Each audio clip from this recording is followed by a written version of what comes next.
What's going on, Donut Fermi Nation? Sorry that we're late. We will run an extra 10 minutes tonight. Technical difficulties. It happens. Make sure you share it out, please. Like it, all that type of stuff. Help us get it all out here. Live your uncentered. You just scoot over a little bit. Yeah, you're like twisted or something. All right, your mic, get your mic up because nobody can hear you.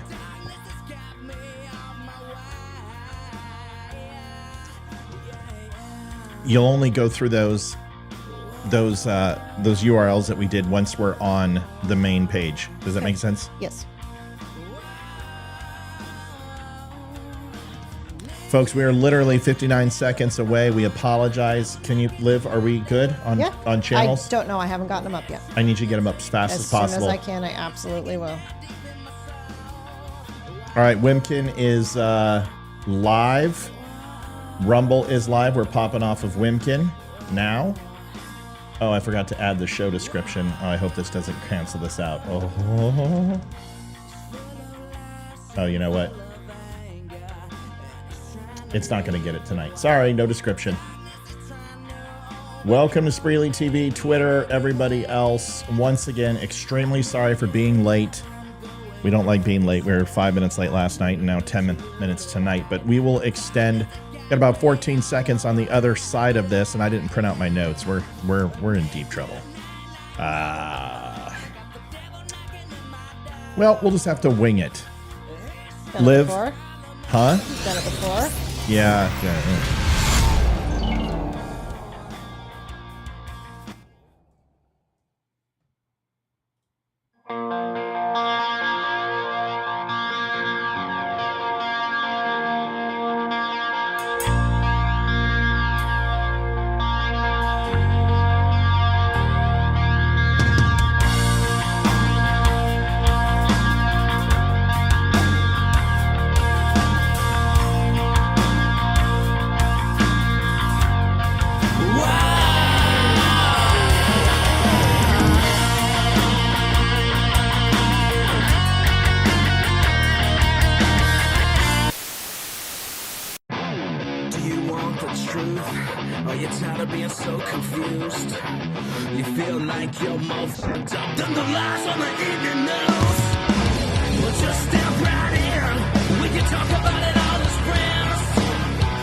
It's Red Friday, RED Friday, which stands for Remember Everyone Deployed.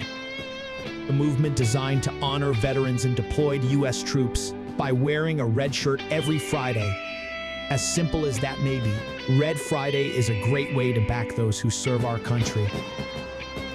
Go to DUMShow.com and search for Red Friday to get your red on.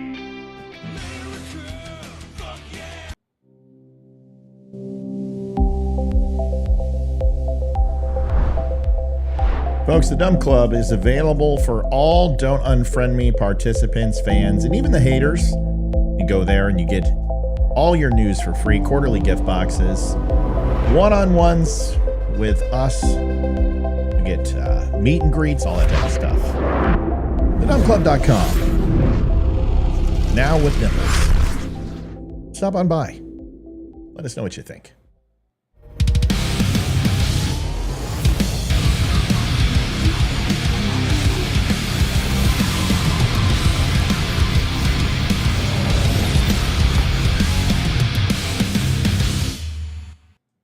Step into Wicked. Congratulations on your success, brother, and I really appreciate you giving, both sides, and just free speech the opportunity to have a platform, dude.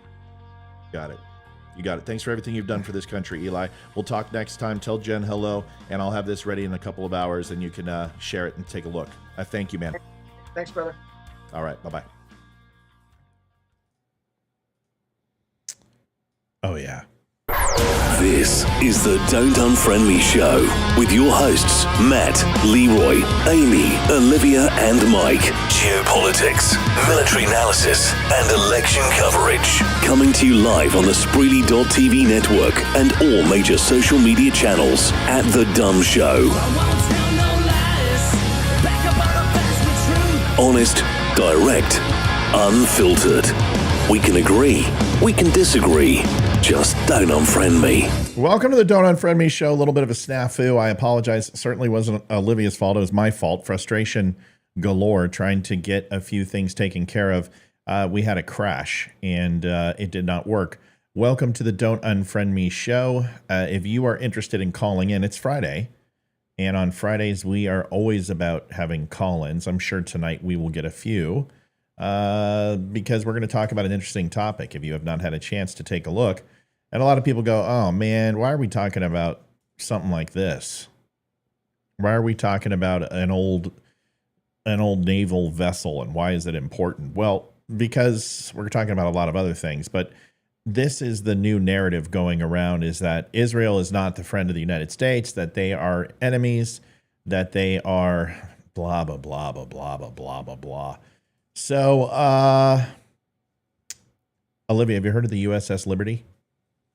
Maybe. It sounds familiar, but I wouldn't be able to tell you anything about it. Okay. Well, you're going to learn about it. The question is, are you free? Are you going to be doing other stuff? Let me get caught up with the norm. What do you have to get caught up with? I say pretty much hello to everyone, and it's a nightly thing. So I got to make my rounds. All righty. Did we put a link tap go link on there on your board? No, you did not. No, we didn't. Well, that's okay. It's always up. Folks, call in number 804-212-2208. Liv, go ahead and switch that off and go to something else. We already did that. Do it again. The DUM Show. Okay. So these are all working. Okay, yes. Let's go back to the phone number. And when we talk about those things, we'll pop up the URL so everyone has it. Folks, we are 100% a donation site. We're not going to talk about that. We'll talk about that in about an hour. But right now, let's just get into it. News on the cat. We don't have a cat. No. Yeah, cat's gone. So we're done talking about the cat. It's too painful. So USS Liberty. This is something that I wanted to talk about. And I've taken copious amounts of notes. And I'm going to walk you through it. And I'm just going to explain it to you so everyone understands what's going on. So this was June 8th of 67, I believe. And it was during the 6-Day War. Have you heard of the 6-Day War, Olivia? I have not heard of it. It wasn't a 5-day war and it wasn't a 7-day war. That's why it was called the 6-Day War. Several Middle Eastern countries and Israel, Jordan, etc. were involved. We'll go into that in a second. But a lot of people say that the USS Liberty was a CIA intelligence ship, and it wasn't. First of all, an intelligence ship is very different than a signal intelligence or interceptor. One is ECM, electronic countermeasures and signals intelligence, and the other one, an intel barge or an intel float or an LCC, houses multiple intel collection assets, multiple skiffs, multiple information collection personnel, and trying to just think if there's anything I shouldn't be saying. No, this is all pretty much. You have OSs, you have radio men, you have signals intelligence, you've got crypto, you've got intel specialists, and I was on an intel ship. So this was not an intel ship. There's a big difference between intelligence and it wasn't CIA. It's a U.S. Navy vessel. It signals intelligence. And if you are going to assign a 3-letter agency to a naval vessel, it's not going to be the CIA. It's going to be Office of Naval Intelligence, or NSA. And in this case, or the NRO, National Reconnaissance Office. But in this case, it most assuredly was a NSA-based ship. And their job is to intercept signal communications, disseminate, and then obviously upload that data via brief, via teletext, via encrypted communications, and that's its job. Now, the thing why this is a big deal, Liv, is it was mistakenly attacked by Israeli forces, but immediately it's debunked. Part of this is because what people are saying is Israel attacked the United States and killed Americans on purpose and sank a vessel, and this is one of the reasons why the Jews aren't our friends, and this is the whole thing. So people who have no idea what they're talking about, who have seen a meme and have done no research and invested nothing into this, like Jake Shields and Stu Peters, and next will be Candace Owens. She's going to hit it too, because this is going to be what they're going to do now. They're just going to go ahead and pile it on. And even people on the Spreely TV network who are talking about the USS Liberty who know nothing about it. And it's a little frustrating. And, you know, there's a couple Army guys and Marine guys, and I'm like, you guys should Army and Marine and let the Navy do what the Navy does. So we're going to talk about this, and because it's important, and you may hear about it. It was mistakenly attacked by Israel. Okay? And the conspiracy theories around this thing are absolutely off the charts. I mean, I'm talking, if I could write a book on this, that is how many conspiracy theories are on this. So I'm going to give you the context of the 6 Day War and break it down. The conflict was between Israel and Arab nations. It was June 1967, like I said. And in the Eastern Mediterranean, this vessel was operating. And its specific job and specific role was orders and essentially to collect data, collect radio signals coming from the Middle East, and essentially not so much spy, but ensure that any message traffic that came across was broadcast to the United States, which would then be communicated to Israel. The thing about it is the USS Liberty was ordered to stay 250 miles from the Sinai coast of Israel. And there are several landmark islands in the northern part of the Med where a lot of vessels would sit behind. Whether it be inclement weather or just to avoid detection. This is where they were told to stay. And that's a long, long way away. 250 miles is huge. But the problem with it is that it only ended up 15 miles away due to miscommunication, Liv. Okay? Got it. So there was a lack of coordination, go figure, with the American Sixth Fleet. That was the Sixth Fleet. Seventh Fleet is Japan. Sixth Fleet is here. Bahrain is, I believe, fifth. And it put this vessel, which is not a warfighting ship in any way, shape, or form, into the middle of harm's way where there was a conflict going on. Does that make sense? Yes. Okay. So I want you to imagine you're Israel and you've been told by the United States and by the U.S. president. Lyndon Baines Johnson made an address that day, but also Joint Chiefs put it down to all branches to communicate with the Israelis that no American ships would be in territorial waters in any way, shape, or form. So there would be no miscommunication. But once again, the USS Liberty did not get that communication. So at 1:51, Israeli forces misidentified the Liberty, and it saw it as what? An enemy ship. Yeah, an enemy vessel, right? Because even though everyone's like, well, it had the U.S. flag on it. Do you understand if you're in an A4 Skyhawk or you're in an F-104 or whatever you're in at that day and age, you're not looking at, flags, and you're not looking at those identifying markers. You're looking at the whole of the ship, you're looking at the make of the ship, and you're looking at your debrief or your brief that you got before you went airborne by the intelligence apparatus attached to your squadron telling you what vessels were in the area. And let's face it, when it comes to old non-war-based ships, people don't know the difference, especially in Israel, versus a resupply ship or an LCC or anything else, because those ships aren't a threat. So you have something that looks like several different vessels in the area that could be another vessel, but any type of feeling that they would have had that this was a U.S.-based vessel was negated. Why, Liv? Why would they think it wouldn't be a U.S. vessel after everything I just told you? Because it wasn't supposed to be there. That's right. Wasn't supposed to be there. So like, okay, so all of a sudden you see, they're like, ladies and gentlemen, there will be no cars on the road in any way, shape, or form. You have free, and you're free and clear. And then president's going down in his motorcade. It's going to be completely, free and clear. Then you see a vehicle approaching. What are you going to think? You're going to think it's not a good vehicle. That's right. Same thing here. Okay. So they thought it was an enemy vessel. So between 1:58 p.m. and 2:02 p.m., so you have a window of about 4 minutes, 2 Israeli warplanes strafed and bombed the ship. 4 minutes. That was it.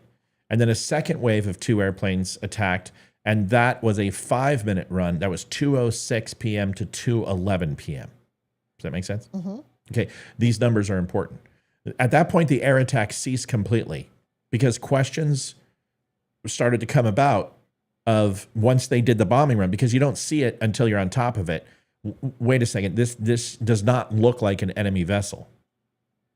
So they started to question the identity of the ship. So a ceasefire was completely called, and that was at 2:24 p.m.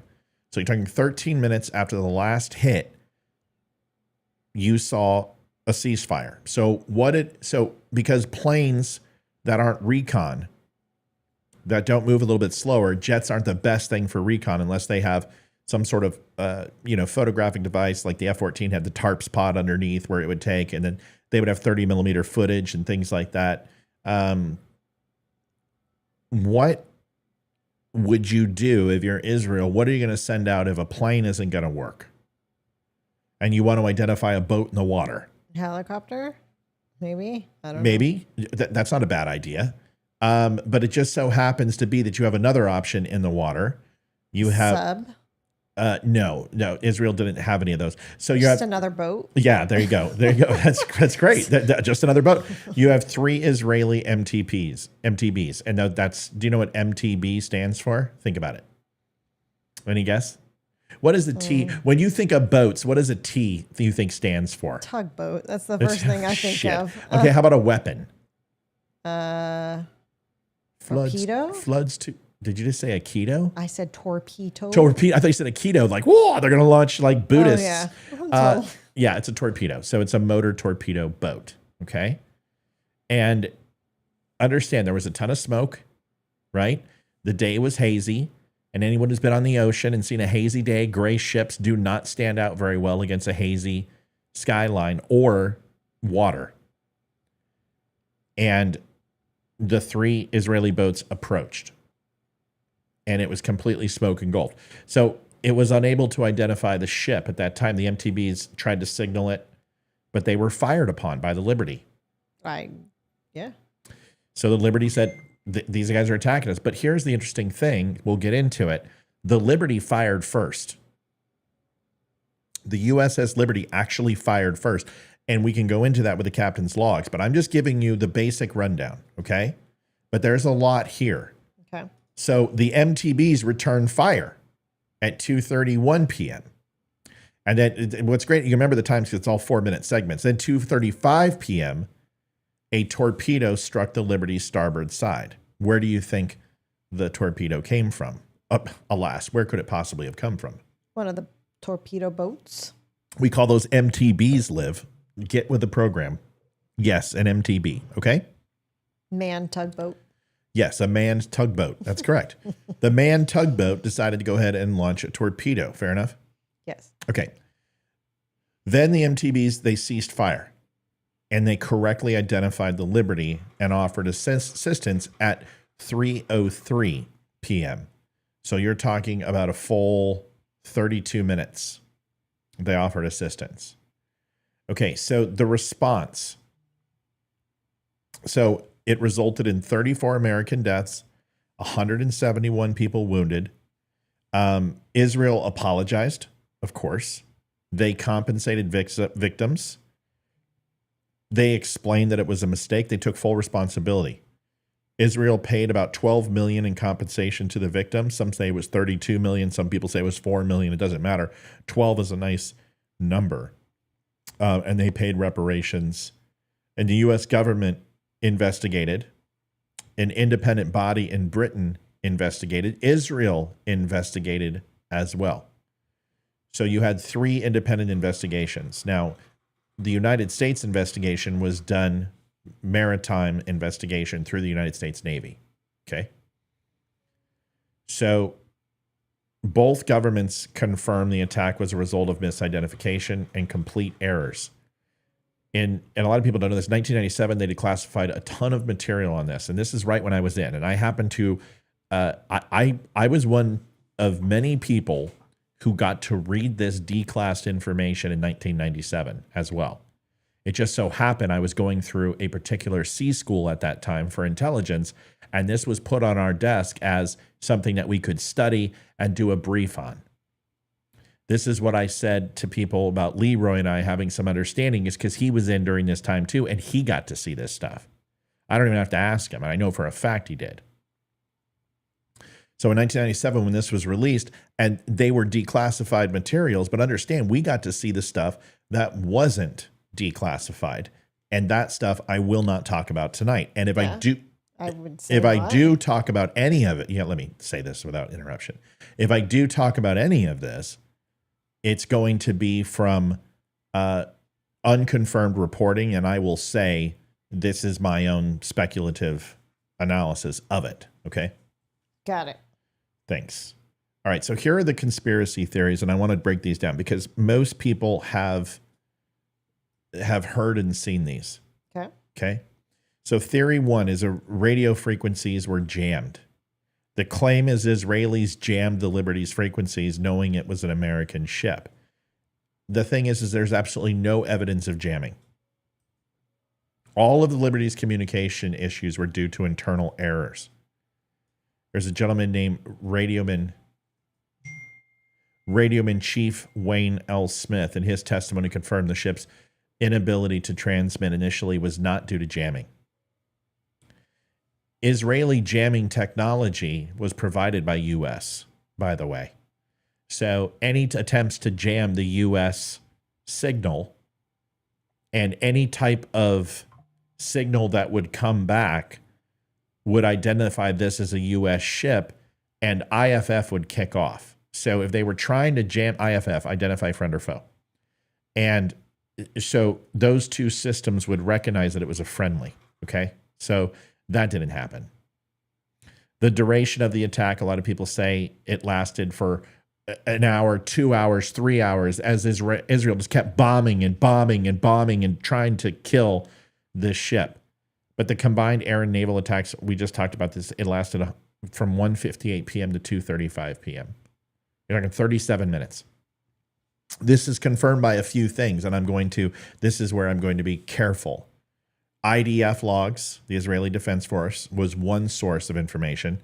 There were some tapes that were released by a particular branch of the government, which I mentioned earlier, and of course the Liberty logs. The branch of government I can say now is the NSA. That was released in 1997, that it was the National Security Agency working and collecting data. Okay, so everyone knows that. There's also a theory that Israel fired on lifeboats. And as the lifeboats entered the water, they slaughtered American sailors, and those dirty Jews killed all the Americans, right? Lifeboats were damaged.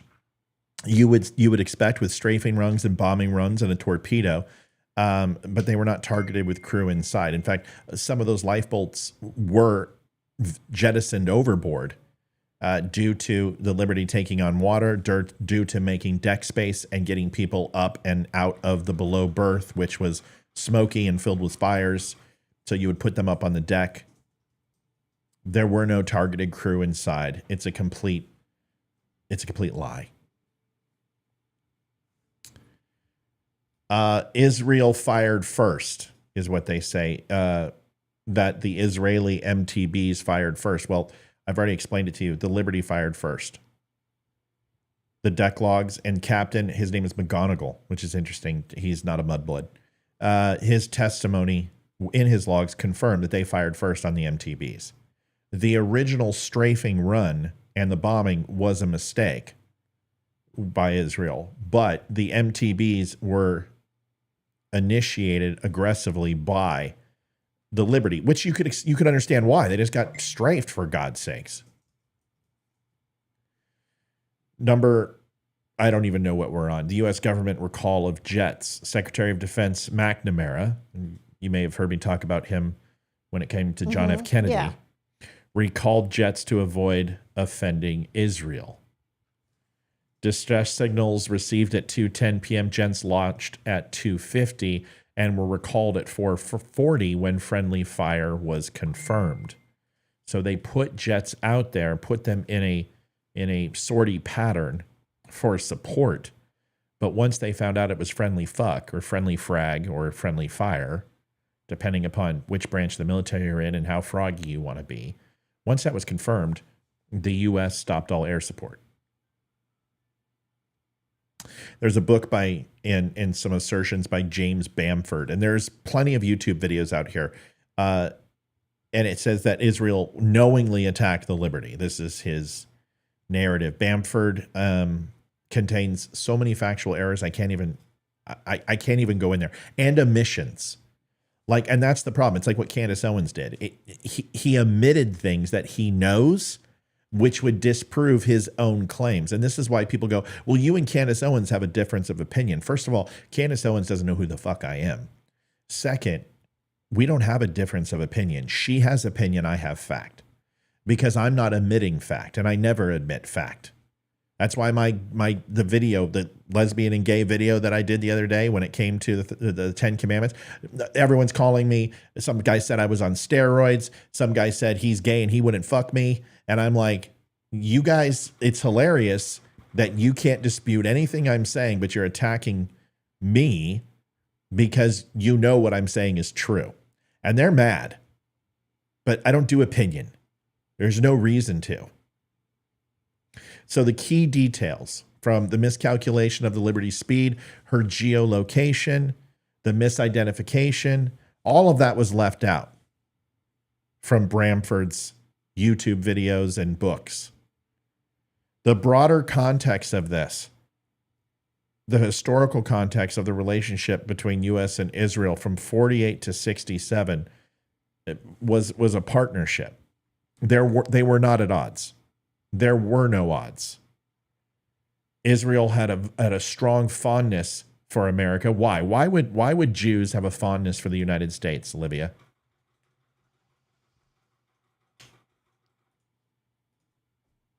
Sorry, I was taking care of an issue in Mud Chat. There is no issue. The only issue is our show's on.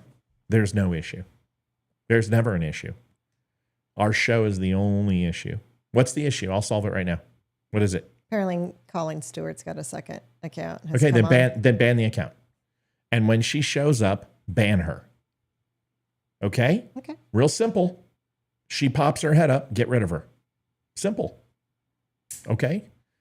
I knew this was going to happen. I'm not upset at you. I'm upset that we're distracting from the show.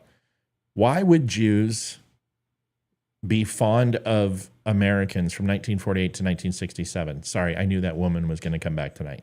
1948 to 1967. Because they helped fight the Germans. Yeah, they liberated the Jews from Germany, right? Yeah. And, okay, so that's why. How conspiracy theories have been used to fuel anti-Israel sentiment, especially right now. It's been going on for decades. Now this is coming back again about the USS Liberty. And they're trying to grasp at straws at anything to make Israel look bad. Yes. So I'm going to write a news article on it.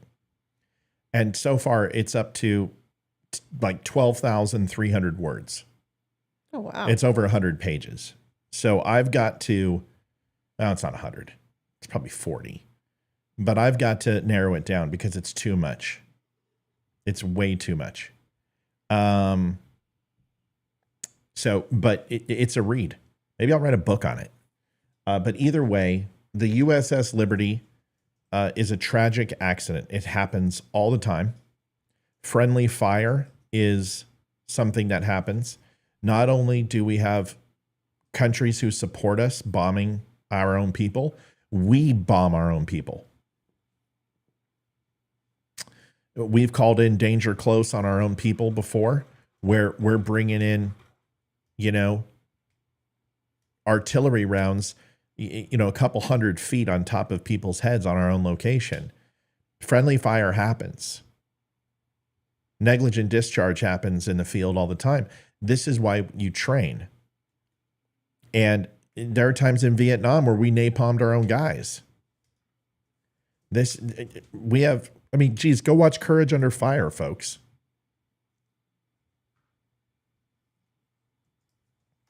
What an amazing movie that was. Denzel Washington is driving his M1s. Movie. Yeah, driving his M1s and lights up a friendly and takes out an entire crew. And friendly fire happens. So when people are like, Israel killed American, yeah, they did. And mistakes take place. Okay. Is everything taken care of in chat? Yep. Okay. I think we accidentally got on the dumb chat as opposed to the mud chat. That's okay. That's why it keeps going off. That's all right. I don't care. She's gone. Just get her out of here. Just get her out of here. She's no longer welcome on this show. So bye. Okay. So I think I'm going to reach out to the Burn Pit podcast because Matty Wack on there, and he's part of Spreely, is all about the USS Liberty and how the Jews, and I think I'm going to go on there and challenge. He's a big scary guy, but I can be a big scary guy too. So I'm going to go there and challenge his thought process, because omitting facts doesn't make you right. No, it doesn't. The moment that you're like, ignorant. Well, it's not. No, and Matty Wack's not ignorant. Matty Wack's a smart son of a bitch. That guy knows the Constitution probably better than me, and I know the Constitution fairly well. But this is just, listen. There are people out there who have some serious affronts with Israel. Maybe not Jewish people, but Israel, and I understand that. There's a lot of people who don't like what the Israeli government is doing. My whole thoughts are, we have some nerve telling somebody else how to prosecute a war. So that's where Candace Owens gets it right, is we flashed 700,000 people and we killed 300,000 Iraqis. So, yeah, you're not gonna go ahead and lecture about civilian deaths when you've got lockers stuffed full of them right behind you on the pulpit that you're standing on preaching to the world. What did I miss and who got kicked out? Colleen, no big loss. She's I'll see her in hell. That's what she said. She said I was going to hell. Let's get into it. We got a big show tonight. We got a lot to do, Liv. So, and a short time to get there. I'm eastbound. Watch that bandit run. Where to start? Where do you want to begin? I don't even know what the topics are. See? How about this? Somebody said, hey, Matt, why don't you make a video of all of Joe Biden's gaffes and his inability to put two and two together so we could see all of his, all these, what do they call them? Not deep fakes. They call them cheap fakes now, because the whole premise coming out of mainstream is that the right have literally used fake video of Joe Biden, and he's not really this broken. Karen says, quick, Matt, what are the 5 elements of the First Amendment? Freedom of speech, freedom of religion, right to assembly, freedom of the press, and to petition the government. Any other questions? Moving on. So we've got Joe Biden, 5 minutes to you can let me know if these are cheap fakes or not. So let's go ahead and take a look. This should be fun. Everyone enjoy this. This is a great time, by the way. I forgot to tell you. I know I said I was going to do it at 9 o'clock. What do you think about the draft coming back? Heard that on a couple different podcasts. Draft's not coming back. They're just doing an auto draft because nobody checks the mail anymore. That's really what this is about. I am all about, I'm more concerned why they want to actually propose women be eligible for the draft. That bothers me, right? But the draft, making it automatic, it's about damn time. They should make it automatic to register to vote when you're a U.S. citizen as well. But, whatever. But this is the way it's been done this way since they initiated the draft. And you get a little yellow card and you're ordered to register. And, that's great and all, but nobody checks the mail anymore. So you're seeing people who are not registering the draft based upon an archaic form of communication. I have no problem with it automatically registering. I don't think we should have a draft at all. But if you're going to have a draft, why do they have it still? Because if there is a war and we're attacked and we lose 30% of our forces, we need people to go and fight, and people aren't going to want to. So you draft them in against their will. I mean, listen, I don't think a draft goes over very well in this state of the world. I think if you want people to revolt, initiate a draft. The great thing is that the United States has plenty of veterans. We have plenty of military. I understand everyone's like, oh, recruiting numbers are down. You know what? They're still sending people off, not letting them get their 20s. So yes, recruiting numbers are down. Yes, this usually happens during Democrat administrations. But I have no problem with the draft. I really don't care. I don't care. That's it. So now it automatically does it. Victoria says, I thought when you turned 18, you were automatically registered for the selective service. My kids got postcards. Isn't it the same thing? No, you actually have to physically register.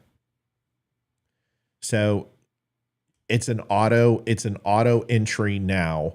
And when you usually got the way I remember it is I got my card, I signed my name to it, I filled out my information, my current address, and sent it back in. That's what I remember. Okay. All right, let's watch this. Joe Biden. Enough questions, darn it. I'm just kidding.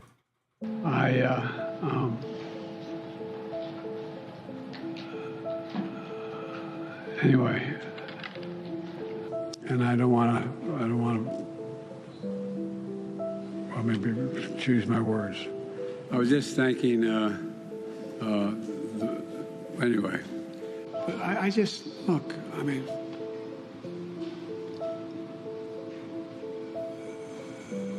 Putin's kleptocracy, yeah. It was in January, after being elected, the late January, early February.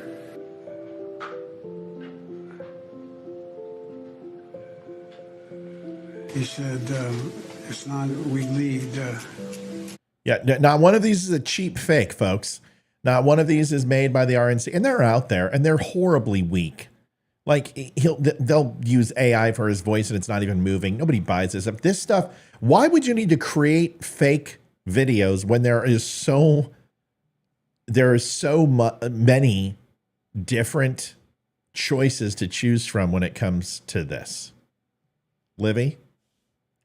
I was looking at it, and I thought we were supposed to be looking at it, trying to guess if any of these were the cheap fakes. I thought a couple of them might have been. No cheap fakes. No? There's not one cheap fake in this sucker. Okay. Not just, well, I won't go into it. Here's what drives the driver in the states that are affected. Here's what you can do, the drivers.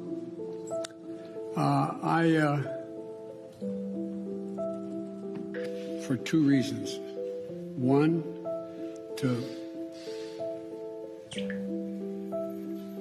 it's an impact the decades been making, because inaction was there was inaction with the Department of from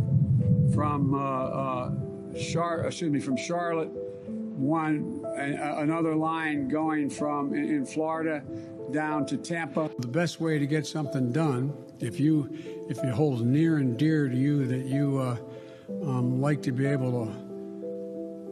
Anyway, the idea that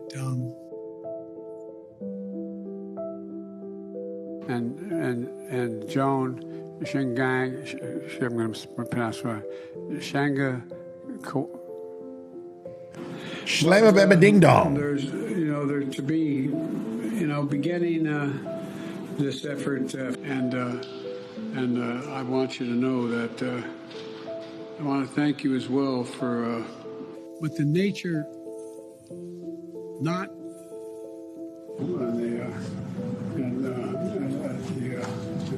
I'll go ahead and hold strong. America is a nation that can be defined in a single word. I was going to put him, look, a solid meeting with the Los Angeles and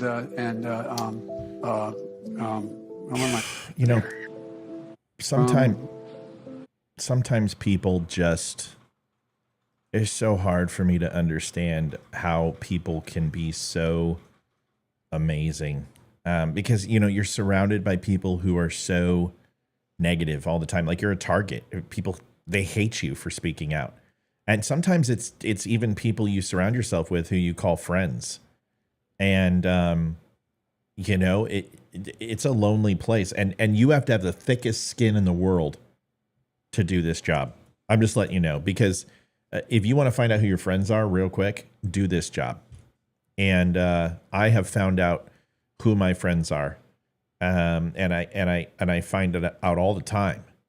And I get called every name in the book. And none of that, not one of those things bothers me. It just doesn't bother me. I don't even care. I used to. You can ask Olivia. People come on and say bad, mean things to me, and I would let it keep me up at night. And I would just let it completely monopolize who I was as a person. Now I just don't care. I just come right back at them. But this is the type of stuff that makes it worth it. And I just want to say thank you. Oh my goodness. Thank you so much, Chuck. Yeah. I can't even begin to tell you how humbled we are that we hit our goal. And, this is amazing. And we love each and every one of you. We appreciate you, and we can't thank you enough for your contributions. Let's continue to make fun of Joe Biden. They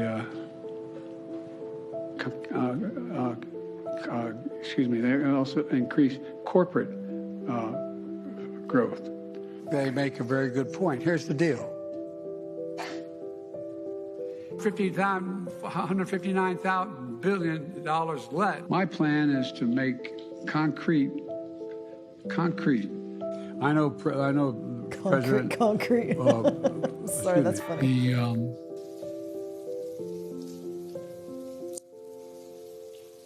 Leading tech companies like Anthropic, and I'm going to mispronounce. I'm not going to try. The beer brewed here, it is used to make the brew beer in this refinery.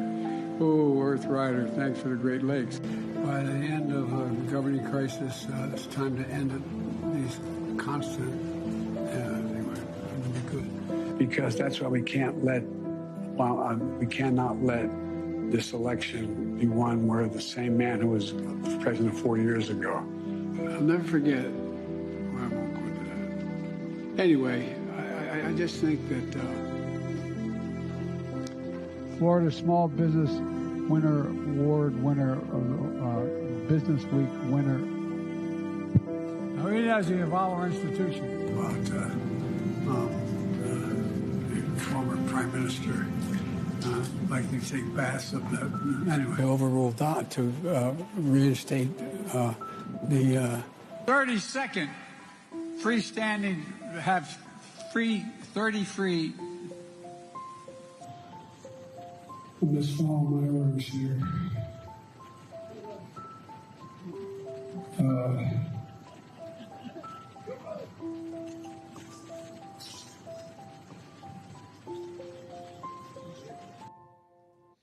All right. So, here, what's up?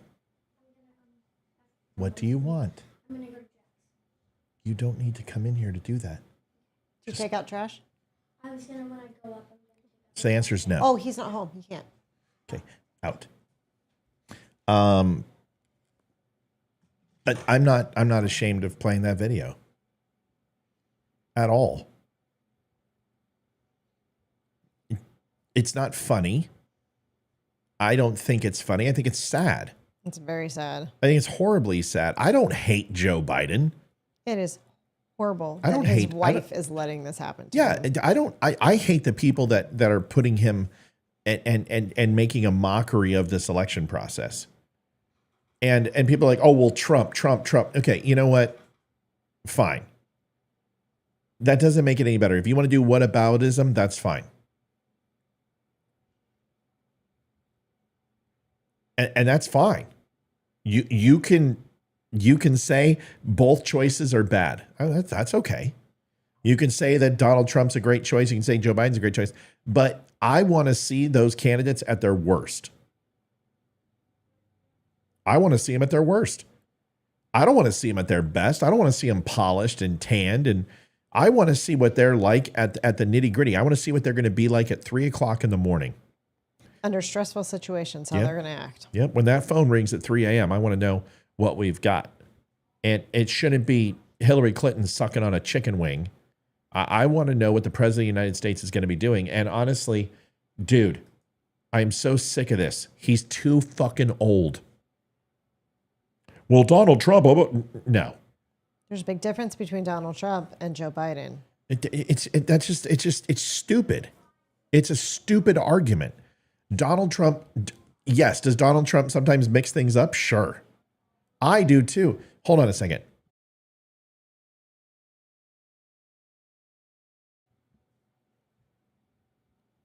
What are they doing out there, Liv? Hey, being siblings? I don't know. Do you want to go lay the smackdown? To be honest, they're probably arguing about who gets shotgun tomorrow on the way to the pool, to be honest. Okay. So the whole point of this is that you cannot compare Donald Trump to Joe Biden. Now, if you want to talk about morals and ethics, we can have that conversation too. But if you're going to talk about energy and drive, there is nothing even remotely comparable to Joe Biden. Now, people are like, oh, well, Donald Trump goes off on tangents and everything else. Yeah. But Donald Trump's been given the same speech for 4 years or for 8 years. And guess what? It sounds the same. He has a memory. He's able to pull. Occasionally he says stupid shit. He mixes up a world leader, and so does everybody. Folks, I have 2,500 hours plus of shows, and I guarantee I have made a mistake and said something that I didn't mean to.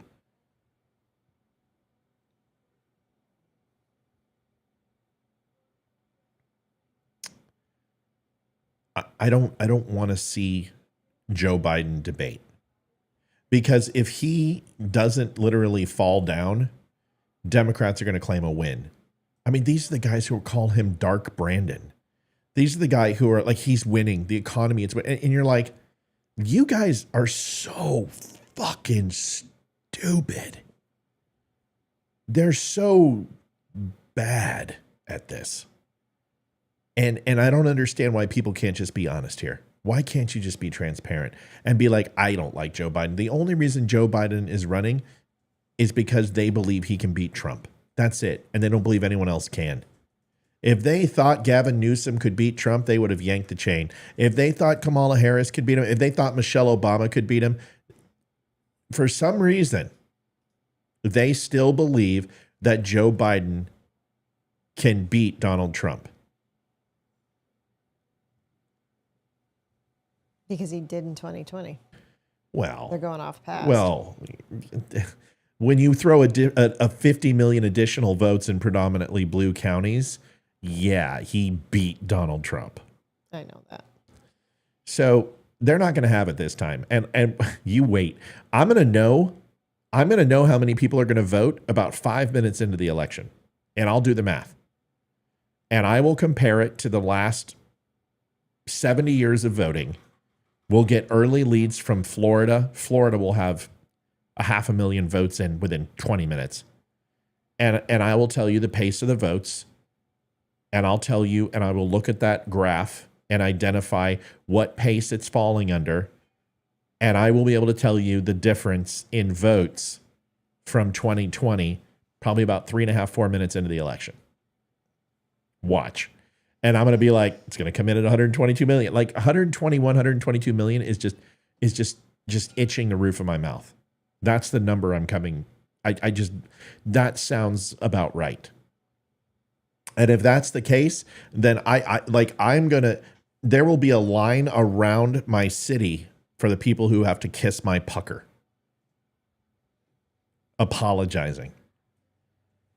Because if 30 million votes just don't show up in 2024 for the exact same election for two people who are despised even more than ever before, and 30 million votes just don't show up, and it's predominantly mail-in ballots, then I want an apology. Huge apology. Because I've been saying this, I've taken a lot of flack over this election thing. A lot of flack. And I have stuck to my guns since the beginning. And I'll tell you what, vindication is coming. Vindication is coming. Holy. I think your phone is not on silent. No, we're getting a lot of.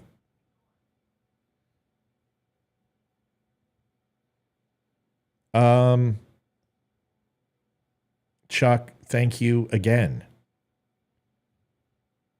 Ordered 3 shirts and a document of freedom.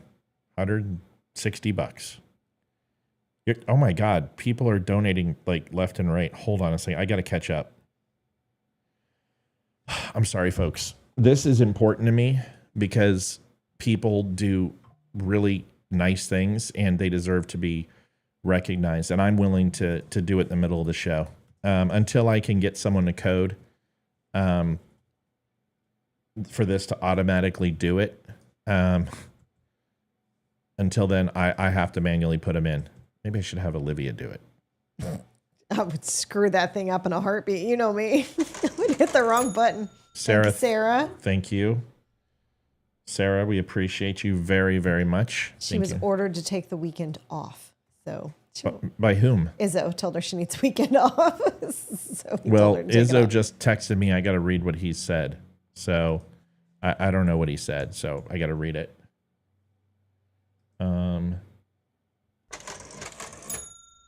Thanks, Kevin. My gosh, people. Thank you, everybody. I'm by 9 o'clock, we hope to be done with the amount of people who are throwing in donations. We appreciate all of you. Thank you, Keith. Very, very much. Oh my God.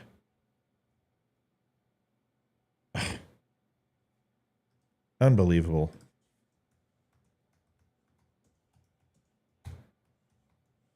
Just unbelievable. People are awesome.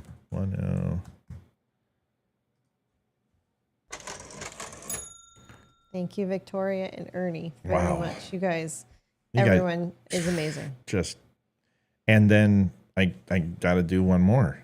I'm not done yet. Geez, what can you say except we love you and we appreciate you. And there's only so many thank yous that we can give you. So thank you very much, everybody. Oh my gosh. Thank you, Chuck, again. All right. So, and Dominic Izzo says next Monday, Tuesday, I'll be coaching a wrestling clinic. So no show, just a heads up. Boo. Oh, I thought he was going to tell you about somebody else he would watch Floss for 2 hours. Yeah. I said, Olivia says she wants to wrestle you. My God, you did not. Dude. All right. Let's go. You guys are amazing. Yeah, we've gotten a jump on the next month. Yeah, we do. I mean, it's incredible. You guys are just it's life-changing. Like, it's life-changing for us. And because it's just we appreciate you.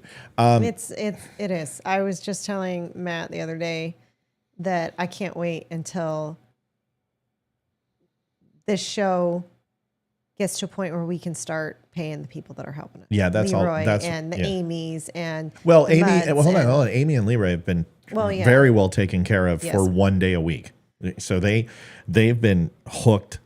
I think taken care of very, very well. So we're going to continue to do that. But yes, I want a contract that gives us terms where we can open a payroll department. Yeah, me too. You know that. That would be fantastic. You know that for sure. All right. Olivia would win the wrestling match. Yeah, because Dom would just sit there and play motorboat. Oh my, ew, I don't want to think about that. Okay, so here we go. Dan Bongino going after Bill O'Reilly. Now, this is interesting to me. I happen to be a fan of Bill O'Reilly's books. Like, I think Killing Kennedy and Killing Lincoln are two of the best books as from a just a historical account. They're fantastic. If you have not read Killing Kennedy and Killing Lincoln, do it. Killing the House of the Rising Sun. Bill O'Reilly's books are fantastic. Killing Lincoln is just excellent. Excellent. And it really captures the essence of Lincoln. Now, Dan Bongino. Listen, the biggest compliments I've ever received, and this one is probably the most consistent, is people go, "You remind me of Dan Bongino." I don't think I'm like Dan Bongino. Dan Bongino has a gift. Dan Bongino has the ability to be direct, humorous, funny, not very verbose when it comes to 10-cent words. But there is an area that we are a lot alike, and that is when we get fired up, we are exactly alike when it comes to that. What does this shirt say? It's an upside down flag, and I don't know. I don't like it. But I know you don't like it, and that's okay. I'm not a big fan of it either. Killing Patton is very good too. That's a fantastic book. But people, listen, last night people have heard me tear people apart before on this show. I don't do it as much. I'm getting older, and I'm kind of mellowing out a little bit, but I can still get fired up. But there is some graphic language in here, folks. So if you're sensitive, Merry Christmas. But if you are going to go out and now start attacking us for calling out Democrats. By the way, that's the RE20. He has a silver RE20. I don't know why he doesn't get a black RE20, because the all black RE20 is the shiznit. And Dan has the money. But anyway. For wanting illegals to vote and calling me a fanatic when you kiss my ass to get on my show, you can go fuck yourself, you pussy. You understand? You got something to say to me, you 6 foot tall plus piece of shit? Say it to my face. Fucking chump. Piece of shit. You're listening to this guy, you're being played. Here, put up that article about the New York Post article I put up. Yeah, Bill, the Democrats don't want they don't want illegals to vote.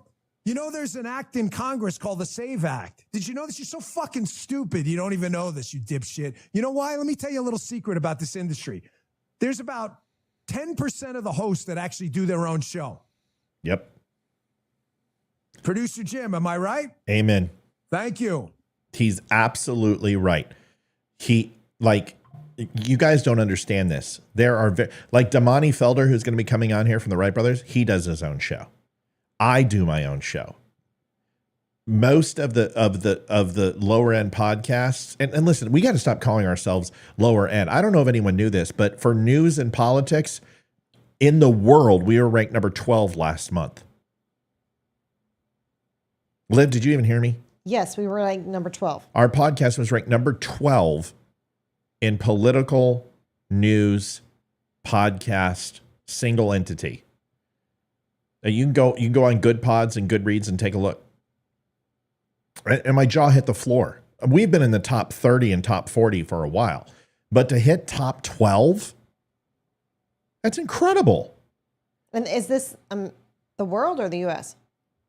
This is of all political U.S. podcasts. U.S., okay. That are news-based and political commentary, single commentary.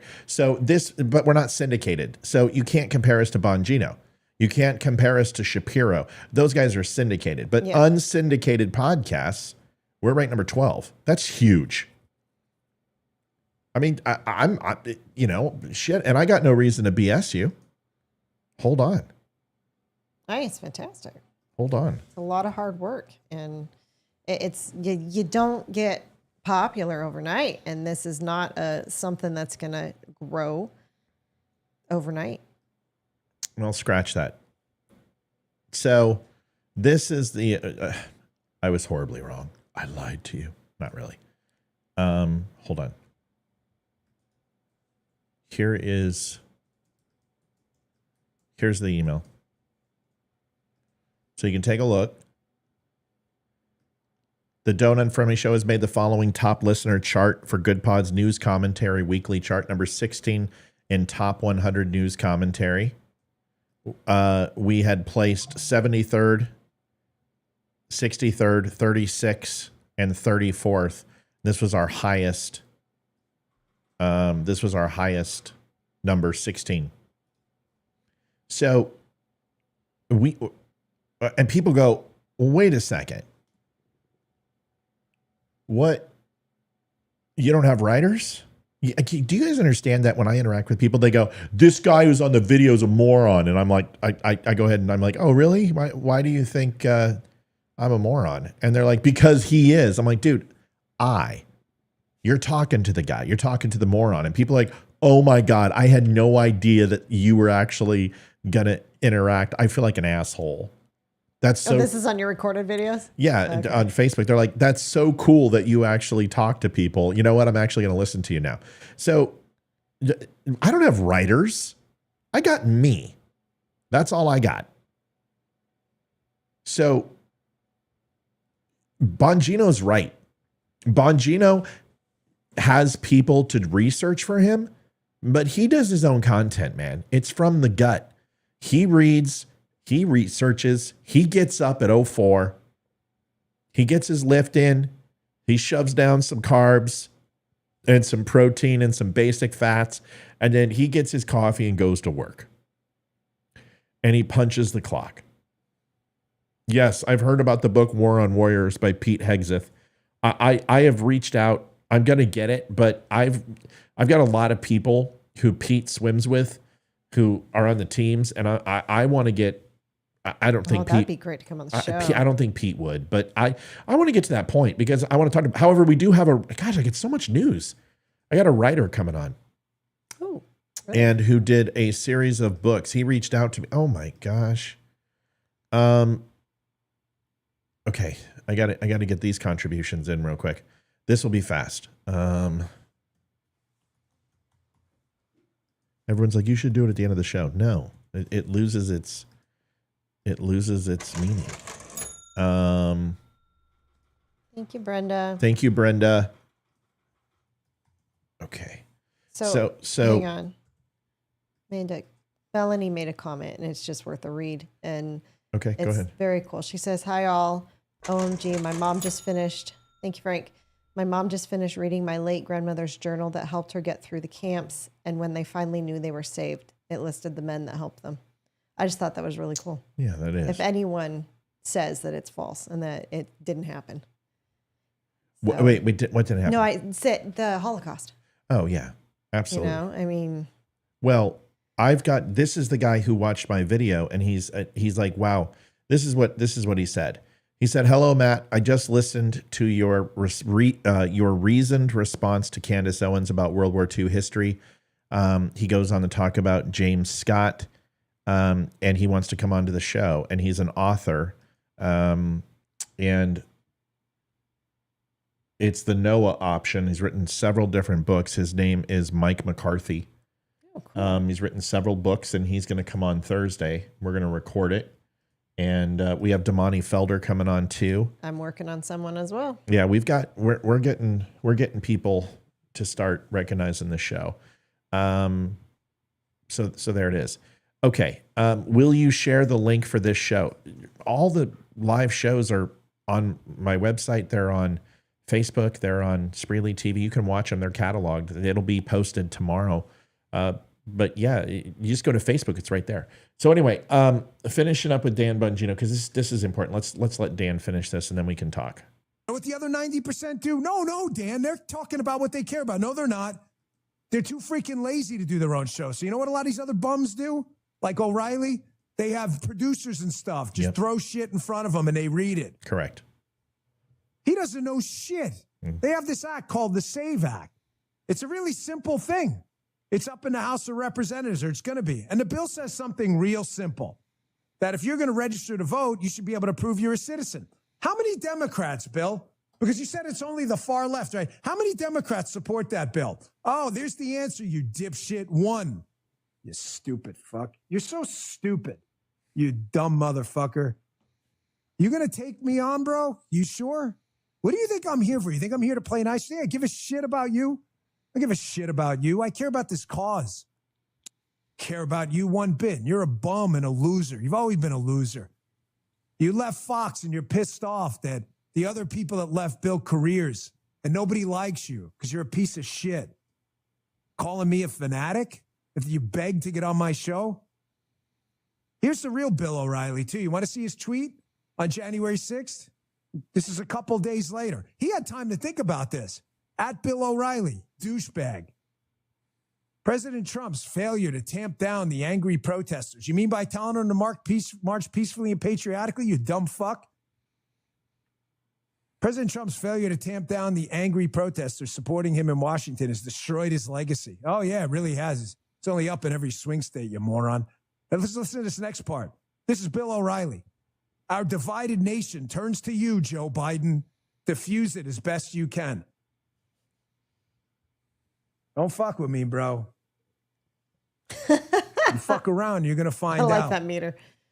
Go have a few beers with some of the makeup people and other people at Fox. Find out what a dick this guy was to people. And Bill, let me tell you something, because I know you're watching, you piece of shit. You have no idea. I'm not going to name names because I'm not a dick like you. You started something you can't tamp down, because I actually have an audience and you don't, because you're a dick. You have any idea how many people texted me this morning? Nail that motherfucker to the wall. They hate you. Nobody likes you. You're an asshole. You've always been an asshole. And we're doing it live. Bill's jealous. Bill's jealous, of course. He's had a radio show and it sucked ass and nobody listened. Did you know that? Oh, you didn't know that? Of course you didn't know it, because the show sucked. Okay.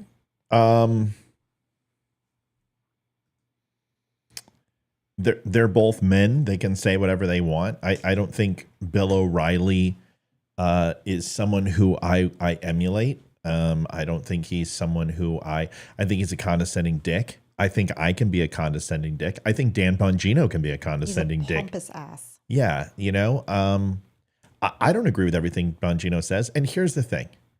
Bongino did a read for us for our roofing company once. So did Sean Hannity. And I heard people say that they didn't like working for Dan Bongino and said that he was a dick. People said the same thing about me at Apple. Yet we were number one in the world in customer service in Bakersfield, California, number one in the world for employee overall happiness in the workplace 5 years in a row. And people call me a dick on this show all the time. And I don't think Dan Bongino's a dick. I think Dan Bongino's a straight shooter. You just got to see the real Dan Bongino when you decide to go ahead. Listen, Dan Bongino dealt with the idiocy of Geraldo effing Rivera. And every fucking time he went on Fox, Geraldo Rivera was there. And Dan just, wasn't upset and just, that was Dan pissed off. Dan is mad. That's mad Dan. His pupils are dilated. His veins are throbbing, and it set him off. And he has every right to be set off. Bill O'Reilly is a pompous dick. He's always been a pompous dick. It doesn't mean that Bill O'Reilly's not smart. He had a show called The No Spin Zone, and everything he said was spin. Do I think this is professional? No. Do I think we need to be professional anymore? No. I'm on the t-shirt crew, man. Even though he's wearing an upside down t-shirt, which I completely think is fucking stupid. I think it's the dumbest. And I'm going to lose friends over on Wimkin now. Wimkin people are going to be like, how dare you? Well, I started that the first night, folks, and got people all their panties in a bunch and the knickers in a twist. It's panties in a bunch and knickers in a twist. I'm Handsome Rob. I was going to say, thank you, Handsome Rob. I just want to go. I need your badge and I need your shirt. I need it now. Okay. My name's Handsome Rob. Who the fuck are you? Anyway, the t-shirts and tattoo people, I'm kind of down with them. That's why when the Hodge twins said some stupid shit, I'm like, all right, whatever. Dan Bongino gets all grumpy. I don't care. Because I'm tired of the suits. Okay. You guys know exactly what would happen if I put on a suit and tie and I get a nice green screen backdrop and hide the tattoos and hello everybody. Welcome to the Klug and Klug show. Wonderful to have you here. My name's Daniel Klug and this is Olivia Klug and we're here to bring you the report on the Kluggers. Give me a fucking break. I'm not going to be Piers Morgan. I'm not going to be Ben Shapiro. I'm not going to get in a suit to do a show and be uncomfortable. I've done that gig. And Dom Izzo does it and he looks great. But Dom Izzo, man, I guarantee when he was in his officer uniform, he was getting home in shorts and a t-shirt. But to me, if you're going to base my value on a t-shirt or a hat or tattoos, then I don't want you watching my fucking show. Because I want people's real version of themselves when they come on this show. And I would think that they want the real version of me. Liv, do I put on any airs ever? What do you mean airs? Like, am I not as smart as you? I don't know what it means. Am I fake on this show? No. Or no. No.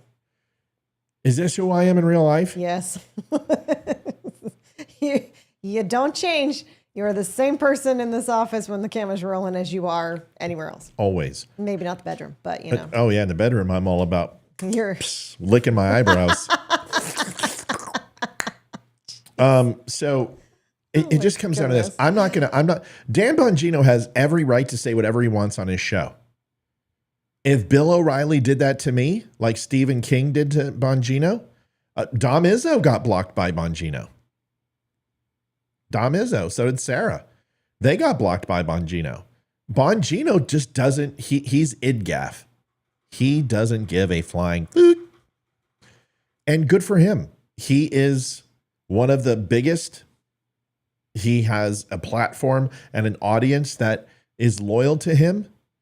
And good for him. He can say whatever he wants on his show. And I have nothing to say about Bill O'Reilly as far as I'm saying Bill O'Reilly's a dick just because I got to see what Bill O'Reilly did. And I got to read some of the investigatory bodies of Fox News and what he did to women. So I think he's a dick. But Dan Bongino was an officer. Dan Bongino was a Secret Serviceman. He ran for Senate. He is a smart person. I got nothing bad to say. I think his shirt's stupid. And if he was on my show, I'd tell him, I'd say, Dan, your shirt's fucking stupid. From a veteran, please. Turn your fucking flag upside right, dude. What are you doing? Would you wear an upside down cross? No. Okay, well, what does that signify? Down with America. No, it means we're in distress. Yeah, for a building or a fort. Nothing you do on that shirt is going to make a world of difference. It's not going to make any difference. It's an upside down flag. I know what it means. When you're honor guard and you've got your own flag pole, I understand what it signifies. The nation's in distress. The nation is not being held hostage.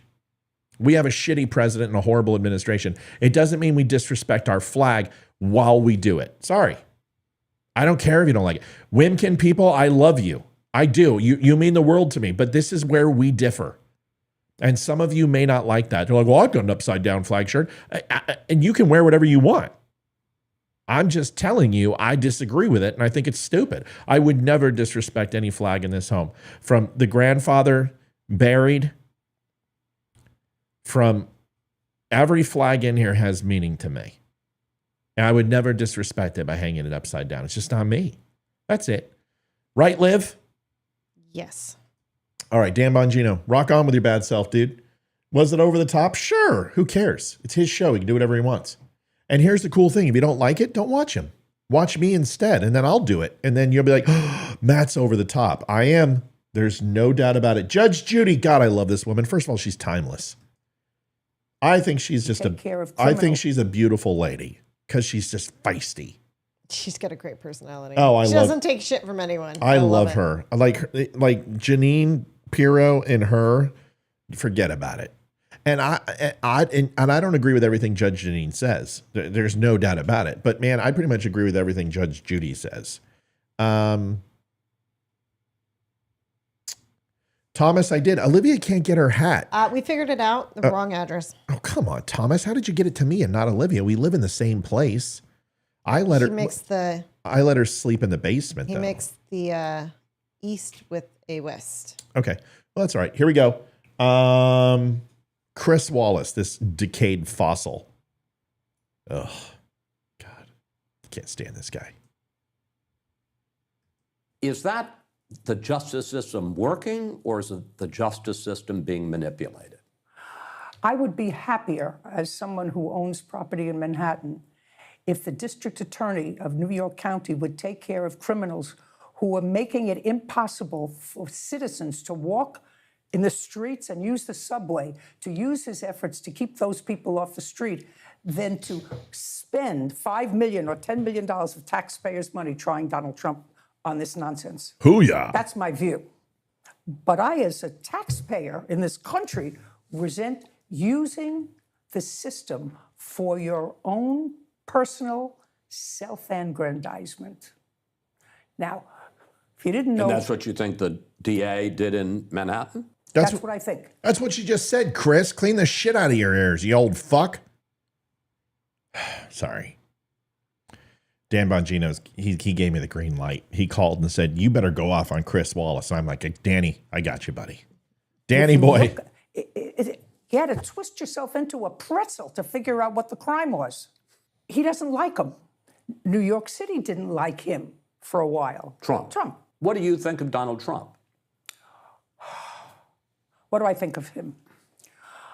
I think he was a good businessman, a real estate guy, and he was certainly terrific on The Apprentice. And then you get left hanging on the rest. And I don't care what she says, because anything she says after that is her own. Folks, why can't we just let people have opinions? Yeah, it doesn't make sense. Everyone gets an opinion. Yeah, you just don't get to say it's fact. That's the only thing I won't allow you to do on this show. You don't get to come on and say something's fact. Like, that's been the one rule here, right, Liv? Since we started. Your facts are not opinion. If you have something to say, make sure it's factual.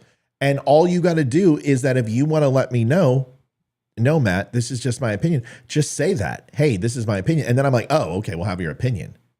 But here's the thing. It's like today, somebody came on and they said, hey, Candace Owens has her opinion and you have yours. No, no.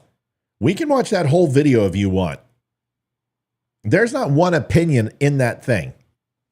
It is all fact. I give you dates. I give you times. I give you pieces of legislation. I give you command orders. I give you treaties. I give you everything. It's not opinion. What I gave you when it came to the LGBTQ community and going after their individual rights in the 10 Commandments, that was an opinion. That was fact. This is why people don't argue. Folks, stick around. We'll be right back. Do not leave. This is a hilarious commercial from our good friends over at Wimkin.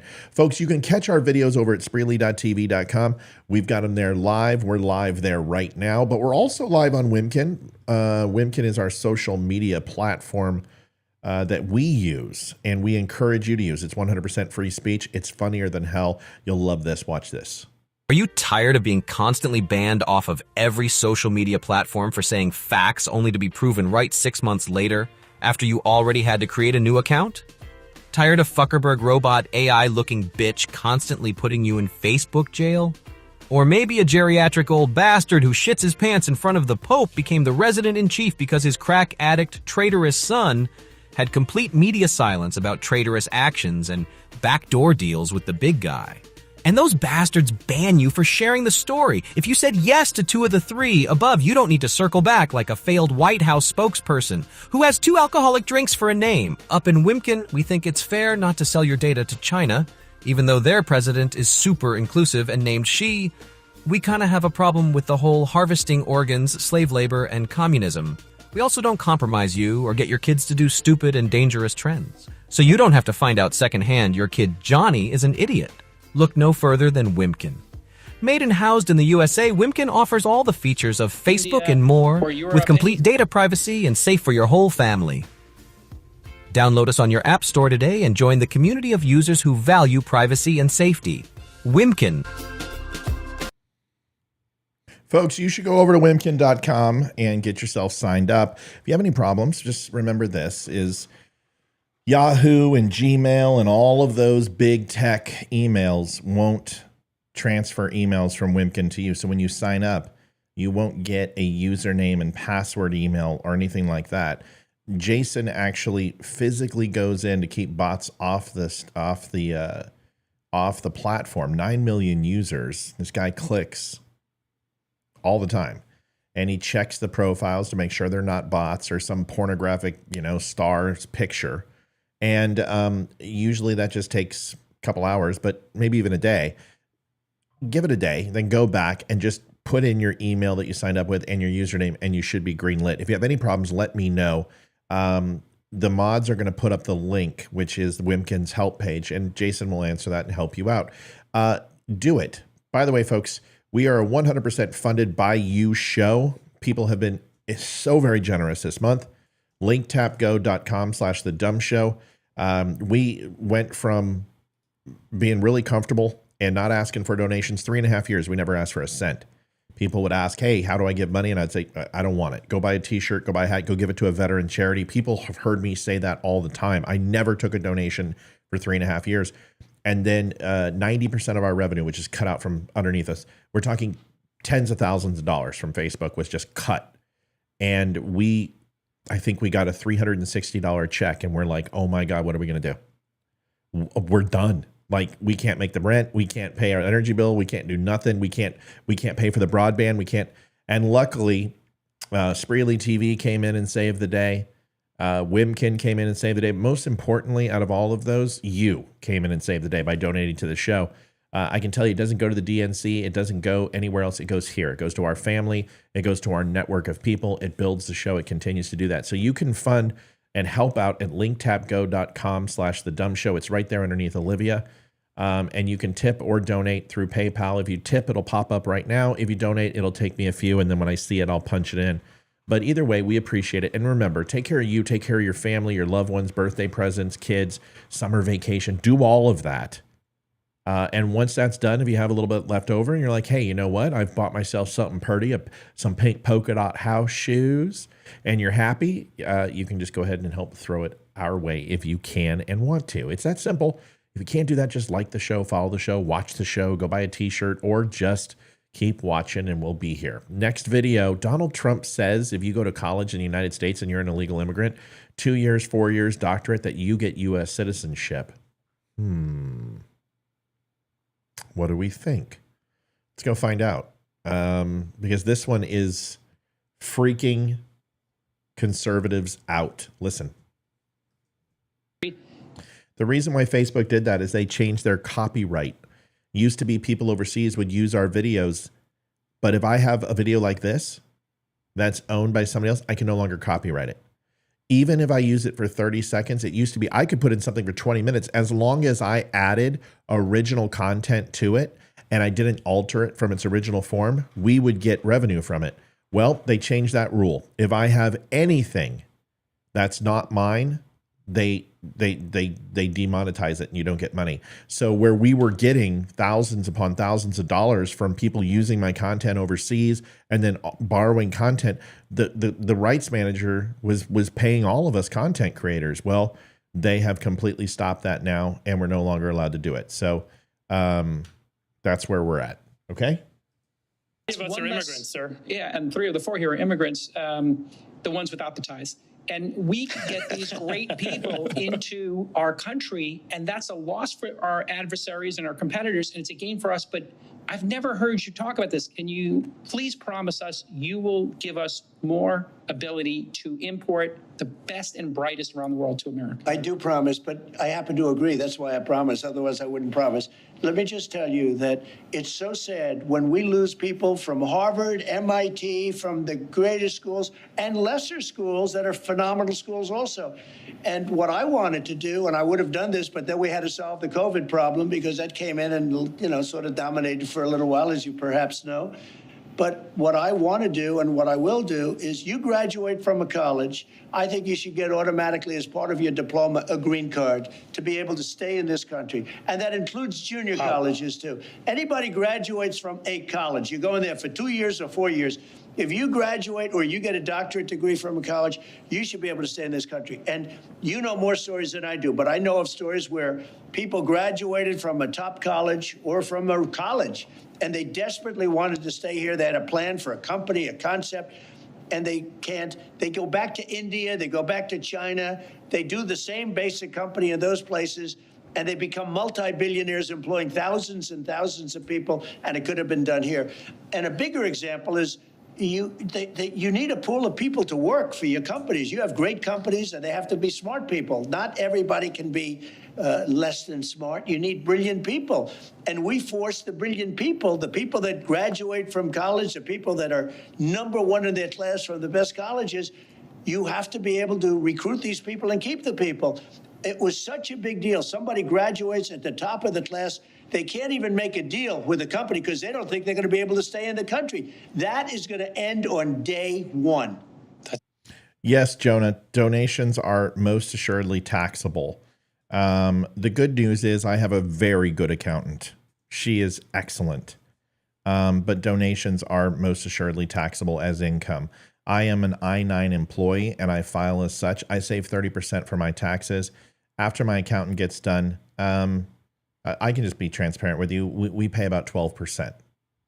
But we're very good. We keep our business very tight, and I keep receipts, and so does Olivia, of everything we spend money on, which gives us an opportunity to deduct quite a bit at the end of the year.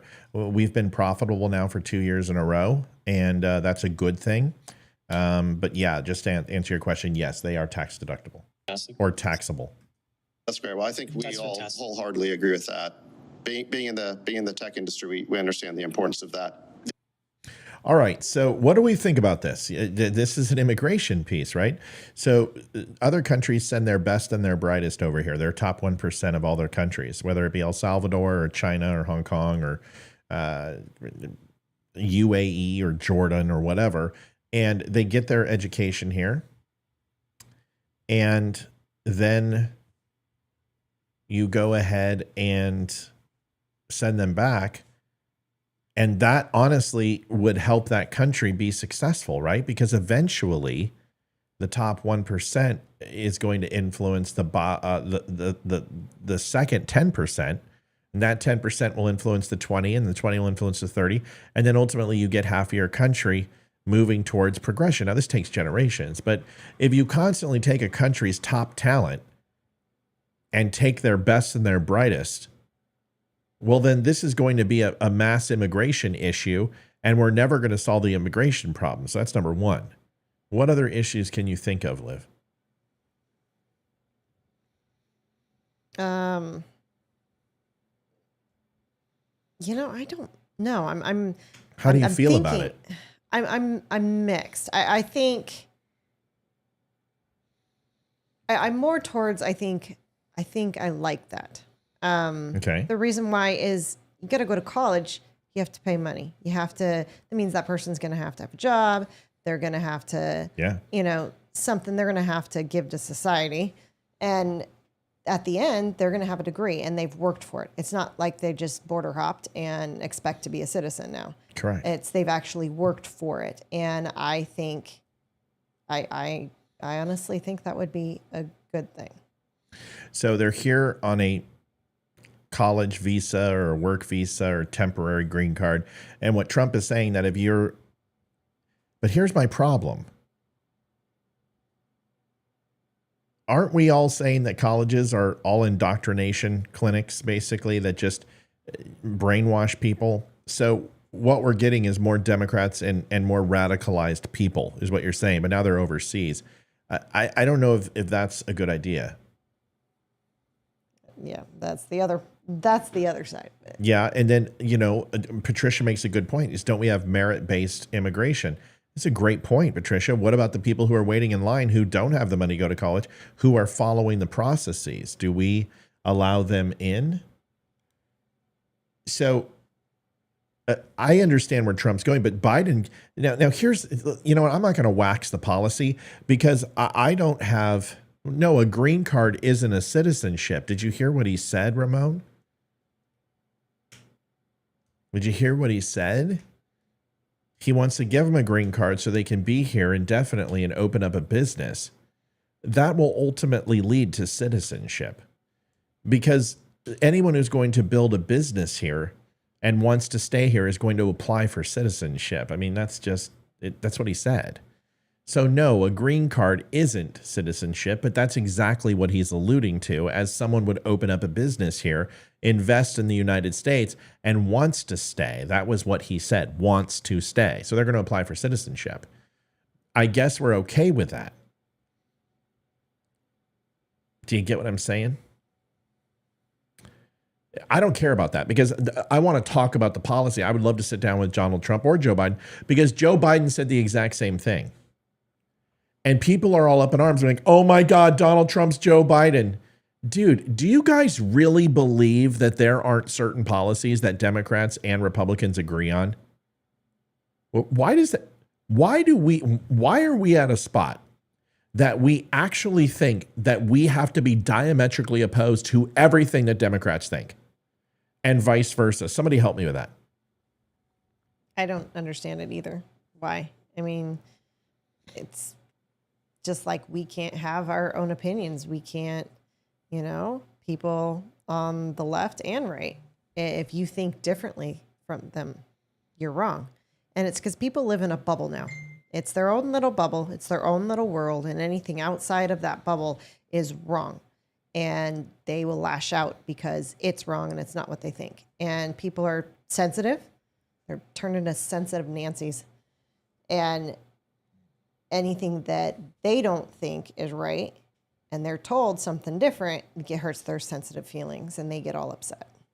And I hate to say it, but America's turned into a bunch of pussies. I just don't understand why everyone thinks that there's absolutely nothing that Democrats and Republicans can agree on.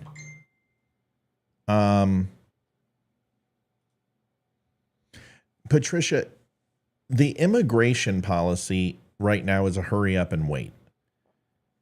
Get to the United States, go ahead and fill out the proper paperwork, and go through the immigration process. But merit-based immigration is undefined. So let's look at it together. Is that the justice system working, or is it the justice system being manipulated? So this is how it currently works. It's funny, I was looking this up the other day. So here it is. I got to get my glasses. I'm getting old, Livy. The following principles: reunification of families, admitting immigrants, blah, blah, blah, blah, blah. There's family-based immigration based upon bringing the whole family together. Category 1 is a U.S. citizen, U.S. sponsor, relationship, unmarried, adult children. There's employment-based, so there's a bunch of requirements. There's 1A, 2A, 2B, 3, basically married with children, married without children, blah, blah, blah. So you can do family-based immigration. You can do employment-based immigration, which are temporary visas or a green card.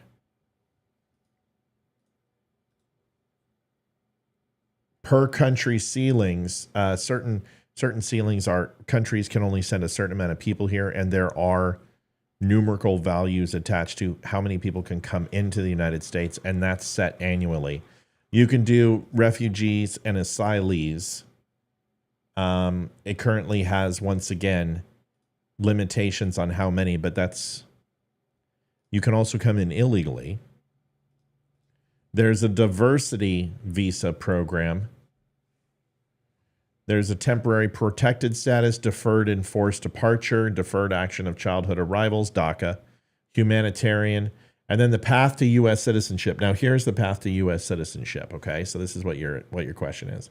In order to qualify for U.S. citizenship through naturalization, an individual must have had LPR status, a green card, basically, for at least 5 years, or 3 years if he or she obtained the green card through a U.S. citizen spouse or through the Violence Against Women Act. That's the VAWA Act. There are other exceptions included, but not limited to, member of the U.S. military who serve in time of war or declared hostilities. Applicants for U.S. citizen must be 18, demonstrate continuous residency, demonstrate a good moral character, pass English and U.S. history and civics exams with certain exceptions, and pay an application fee, among other requirements. That's to answer your question. And then you just hop the wall and come in illegally and wait till some jackass president goes ahead and naturalizes everybody and does mass naturalization like Joe Biden wants to do. So that's where we're at. So to answer your question, no, it's not merit-based. For the citizenship, for the people who are actually going through a green card and going through the processes, it certainly is merit-based. You got to be in good standing, you got to have a job, you got to have the money to apply, you got to meet some certain requirements and some steps. A lot of people go, oh, it's so confusing how to become a naturalized citizen. No, it doesn't. It just takes time. It takes 3 to 5 years at a minimum, even fast-tracked. So for anyone to say that it's confusing, it's not confusing. And this is how it should be, even for asylum seekers. But it's not. Sounds like Edmonton's up 1-0. I was just looking. Yeah, Edmonton's up 1-0. Folks, I think that's it for us tonight. Let me double check.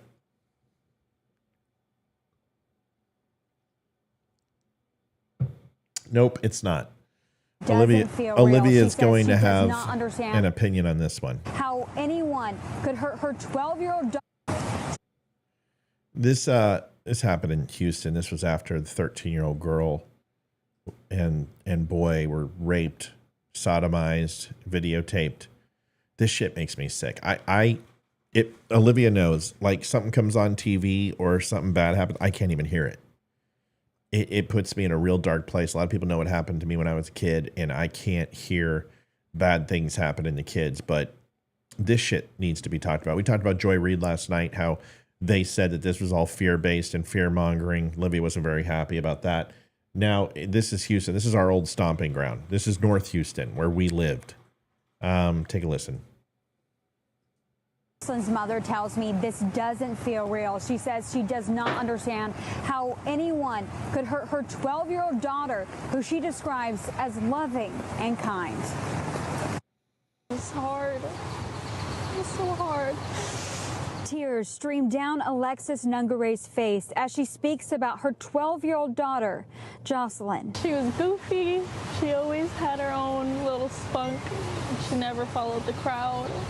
She always stood up for what was right. Jocelyn's family members showed up to the creek where her body was discovered Monday morning. When was the last time you saw her and spoke to her? Right before I went to bed, Sunday night. I told her not to stay up late. She was going to come with me to work. She said okay and good night. How were you notified that she was found? Quickly got in my car and I pinged her phone and it pinged right over there. And I ran and that's what I saw. Tape and officers, and I ran up to him, told him my daughter was missing. He wouldn't tell me anything. It wasn't until an hour later I got called to go downtown to talk about her whereabouts, and that's when I was given the information. We obtained these surveillance videos showing Jocelyn at the 7-Eleven just after midnight. A witness tells me she asked for water. She returned with this man in a white hat. You can see she's on the phone. Nungare says she made a call to her 13-year-old boyfriend, who says he could hear two adults in the background. Have you been able to talk to him or know what they talked about? I have no clue. HPD released these photos of the two persons of interest. Nungare says she doesn't recognize them, but she hopes whoever is responsible is held accountable. What would you want them to know? I want karma to hit them. I'm like angry that they took advantage of her. She's so young. She's 12. I want justice. I want them to come forward. I want whoever has seen them, please just, you took my baby away. They're illegal. Two of them. Both fairly normal looking fuck sticks. Don't pose a threat. One of them was actually fairly handsome. If he wasn't a degenerative piece of shit. That's probably how they lured her. I don't have much to say as a father. I know I would spend the rest of my life in prison. That guy wouldn't make it to court. And they say don't put this house is armed, burglars beware, because it makes it look like you want to be a shooter. And it's true. You don't want to do any of that shit.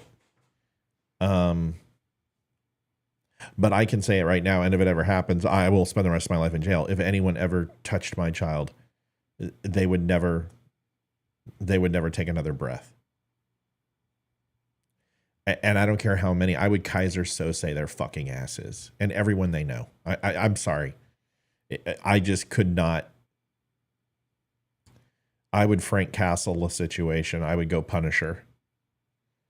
There's just no way. And then I'd probably take my own life. Just to be completely honest. I couldn't live without my son. I couldn't live without my daughter. I couldn't. I don't know how I would do it. Olivia and I have said that we couldn't live without each other, but we would, because we would live for our children. But man, when they say there's something special between a little girl and her father, oh man, it's true. I love my daughter and I love my son, and there's just no way. And then I think about my daughter's friends, and this girl looks like someone she stayed at her house last night. She looks just like her. She does look like her, yeah. Looks just like her. And I'm just like, I'm seething inside. Like, I am fucking seething inside.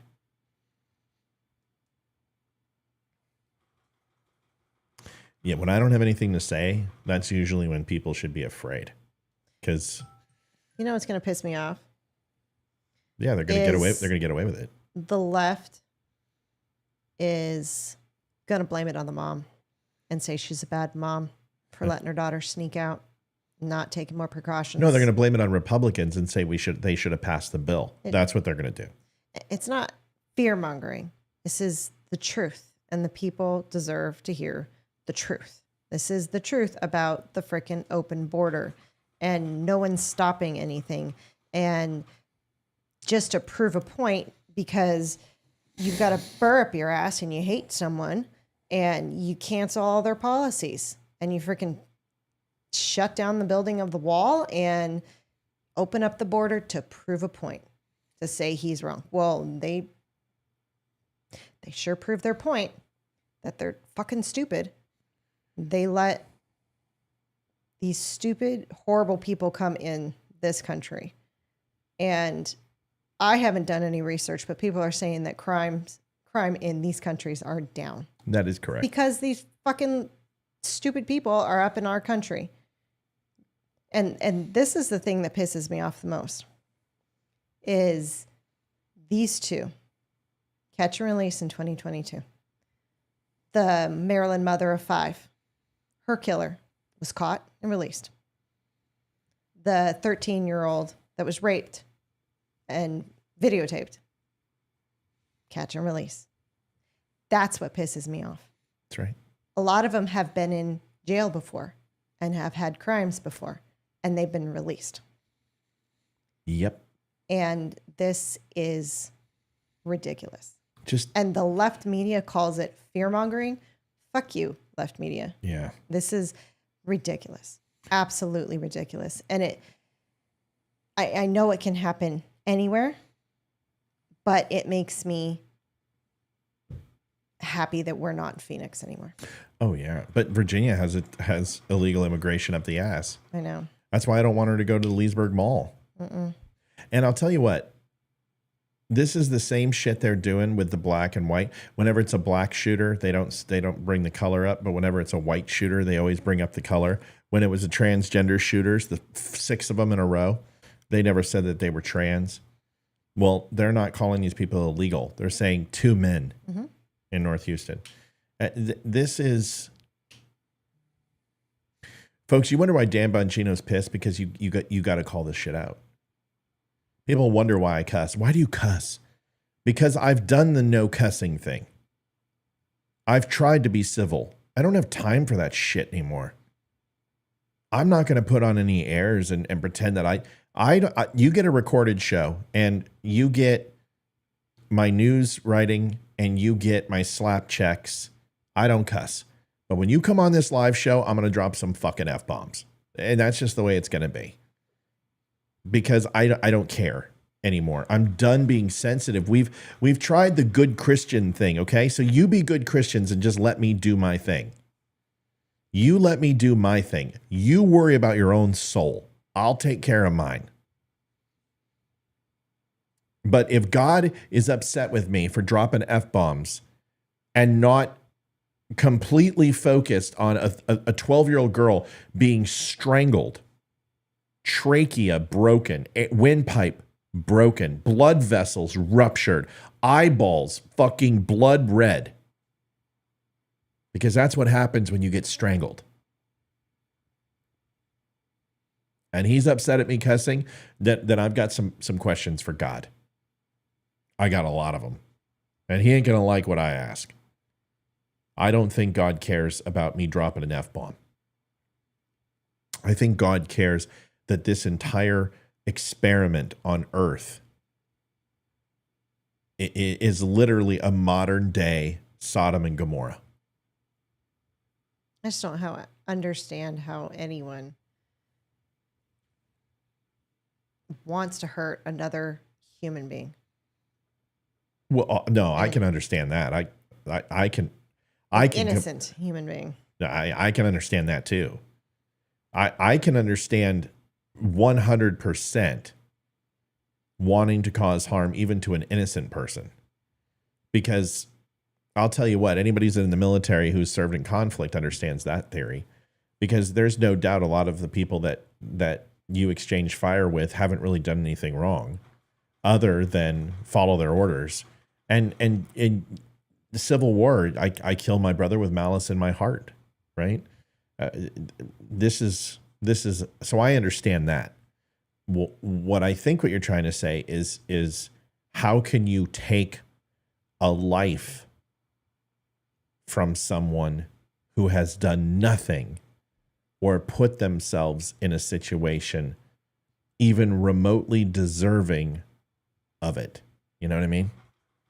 Yeah, I mean, how can, I mean, I get military. I'm talking about normal, everyday people and everyday. I was just explaining to you that I get it. That's all. I'm not questioning you're right. Everything you said is right. I'm just telling you I get it. Like, I understand it.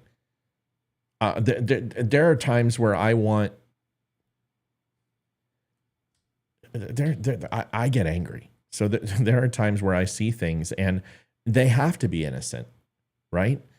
Innocent until proven guilty. And I'll tell you what, I want these two guys dead. I don't care about their innocence. I don't care about civil rights. I don't care about. They're illegal. They shouldn't get any. You get rights the moment you step in the U.S. soil. We have to follow some rules. But they should summarily get a trial. They should be weighed, measured, castrated. Given the death penalty. No, castrate them and hang them by their shoulders and let them bleed out. Open wound, and just videotape the whole thing and send it overseas to every one of these countries and say, this is what happens. You got to go pirates, man. This is what happens to pirates in these parts, and have them swing from the freaking gallows as they pull into port. Send a message. That's what the Sicario do. That's what they do down in Juarez, is that they hang the rats, the ratos. They hang them from the underpass and just hang them by their neck. You got to get medieval, man. You want to scare these people, then you need to play by their rules. It's just like terrorism. There are no rules. Terrorists only understand one thing: fear and strength. So you got to scare the living shit out of these people. You got to make it dangerous for them to come to the United States with extreme prejudice and vengeance. Instead, these guys are like, I'm going to jail. So I get 3 hots and a cot. I'm just going to be let out again. Yeah, it's better. Progressive DAs are going to let me out.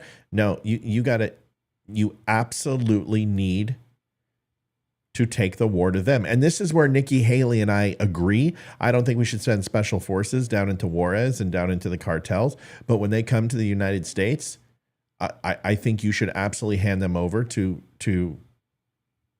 the military and do military tribunals. 24-hour tribunal. You are put on trial under the code of the UCMJ, Uniform Code of Military Justice, the Rocks and Shoals, and you are tried right there, and you get representation from the state. And the moment that you harm an American citizen, you are considered an enemy combatant, which means we can hold you indefinitely as a terrorist and summarily execute you. Let's do it. Have the military down there and have them run tribunals. And so there's mass graves. Who gives a fuck? I'm sick of it. You bring fentanyl in this country, you're going to be shot and killed. You touch a kid, you're going to be shot and killed. You smuggle women and children over here and rape them on the way, you're going to be shot and killed. You bring over weapons, shot and killed. It's time to start. These people are enemies. They're not citizens. They're fucking enemies. I'm done with this. I'm done with it. People are like, oh my God, that's totalitarian. No, it's not. They're enemy combatants. Do you think they really care? Yeah. They deserve, it's an eye for an eye. They deserve to be treated how they are treating other people. Yeah, you throw them in prison, all you're doing is creating criminals. You're just giving them the connections to be better. Forget this. I don't, okay. People might, this might be a little far out. People are like, Matt, are you saying American lives are more important than foreigners? Yes. Yes, I am. I would agree with that. Yes, I am.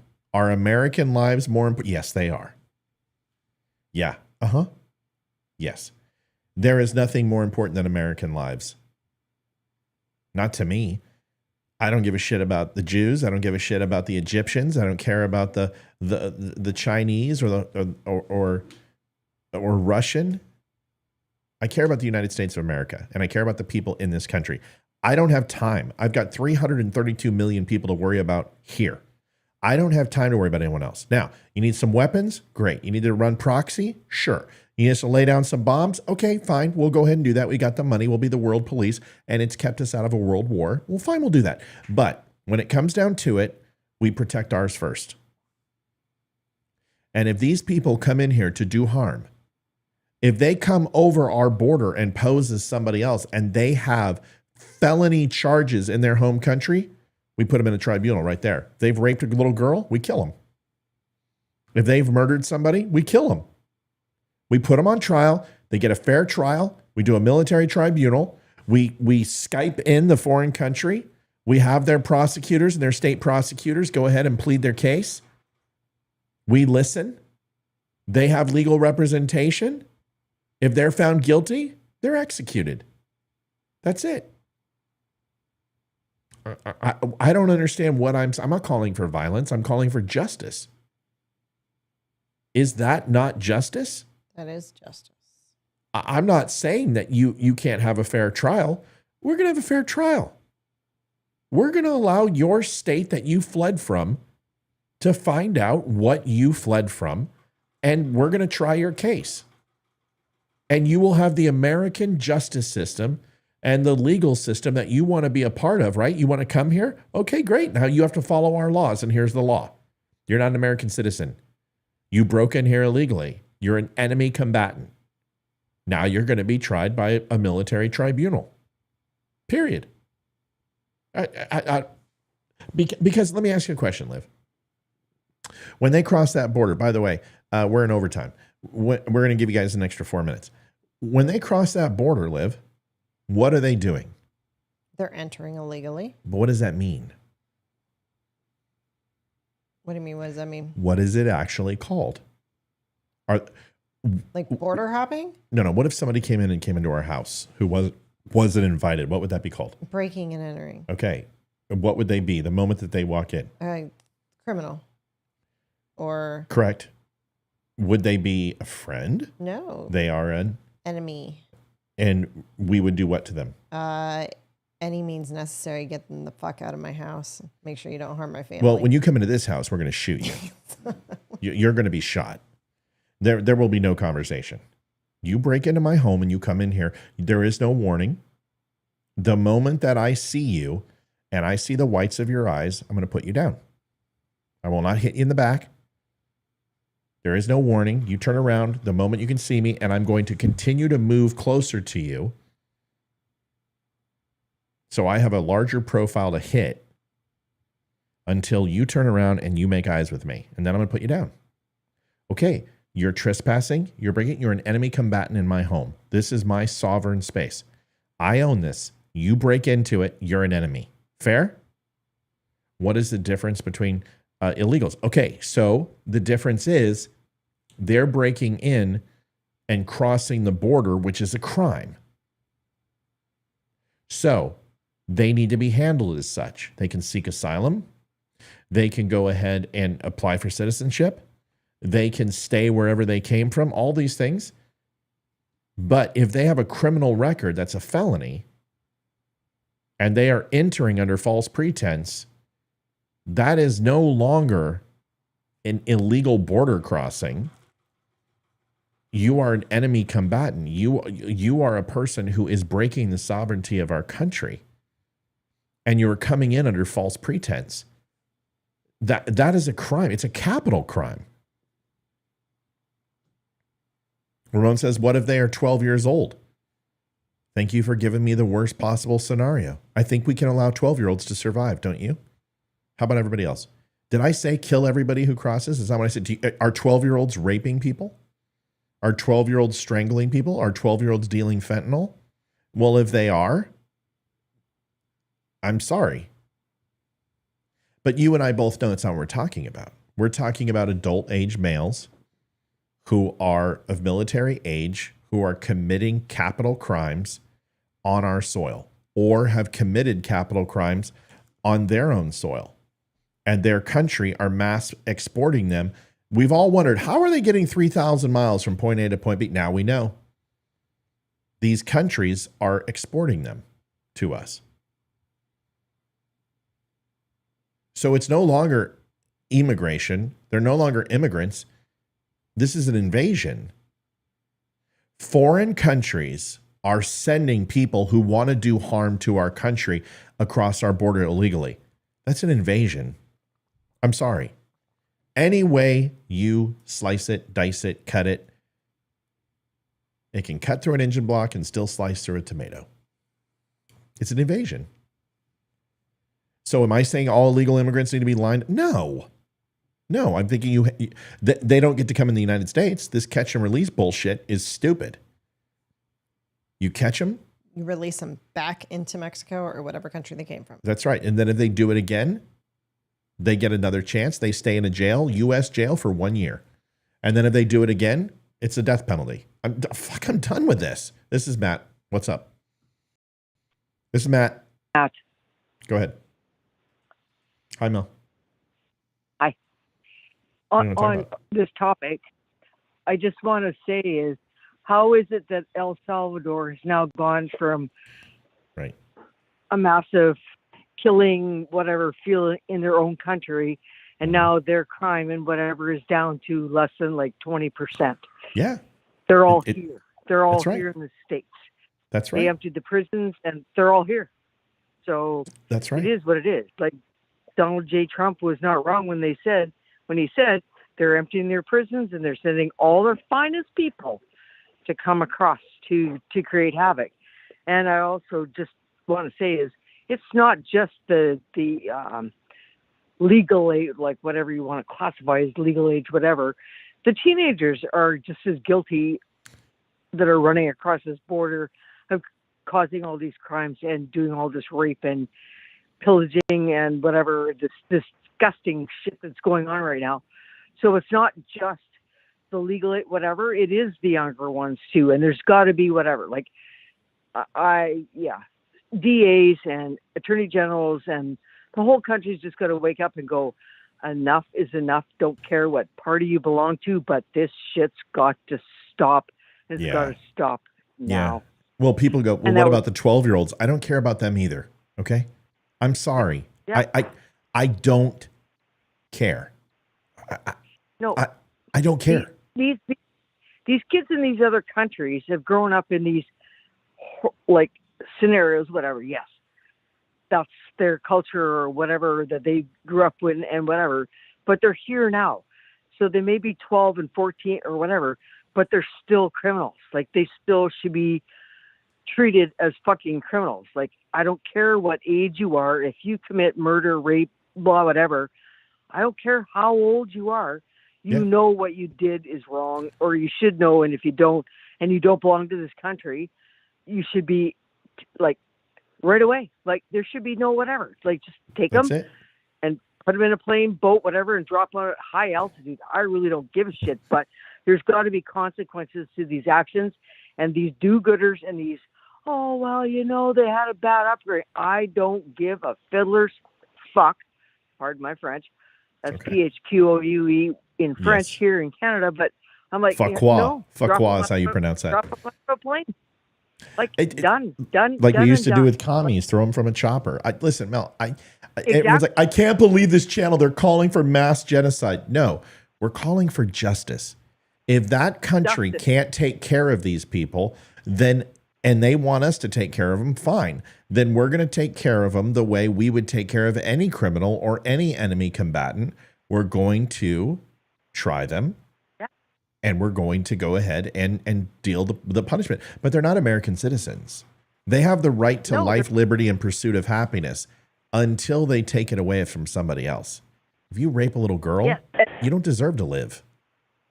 No, but the punishment should be done immediately, not a court date 2 or 3 or 4 or 12 years down the road, and everybody's and they forgot about it. No, it's instantaneous. You go to the court of instantaneous justice, and you go, you just committed this shit. You're done. You're guilty. Like whatever. That's it. And all the evidence is here. Done. Well, they're going to deport these guys. They're going to deport these guys. Oh, you know what I would do? Here's what I would do. I would go ahead and I would put them in Lompoc, California, and I'd put them in General Pop. And then I would go ahead and I would make sure that we had Shiv making day as arts and crafts. And I would, these fuckers, American me them. I want 300 Shivs entering them repeatedly as they throw them off the 4th staircase of C Block. I'm done. Fine. Just, dude, the fucking felons in the United States, they will fucking kill every one of these kid touchers. Send them. Send them to Lompoc, California. That's all you got to do. It'll be over. Like we can just send 10,000s a day. I mean, it'll be a free for all. And then honestly, you can give them a commuted sentence. You know, kill a pedo, you get 3 months taken off of your frickin' sentence. Exactly. You know, No, this is our rehabilitation program. Get all the killing you want out of your system so you can be a better human being. I love it.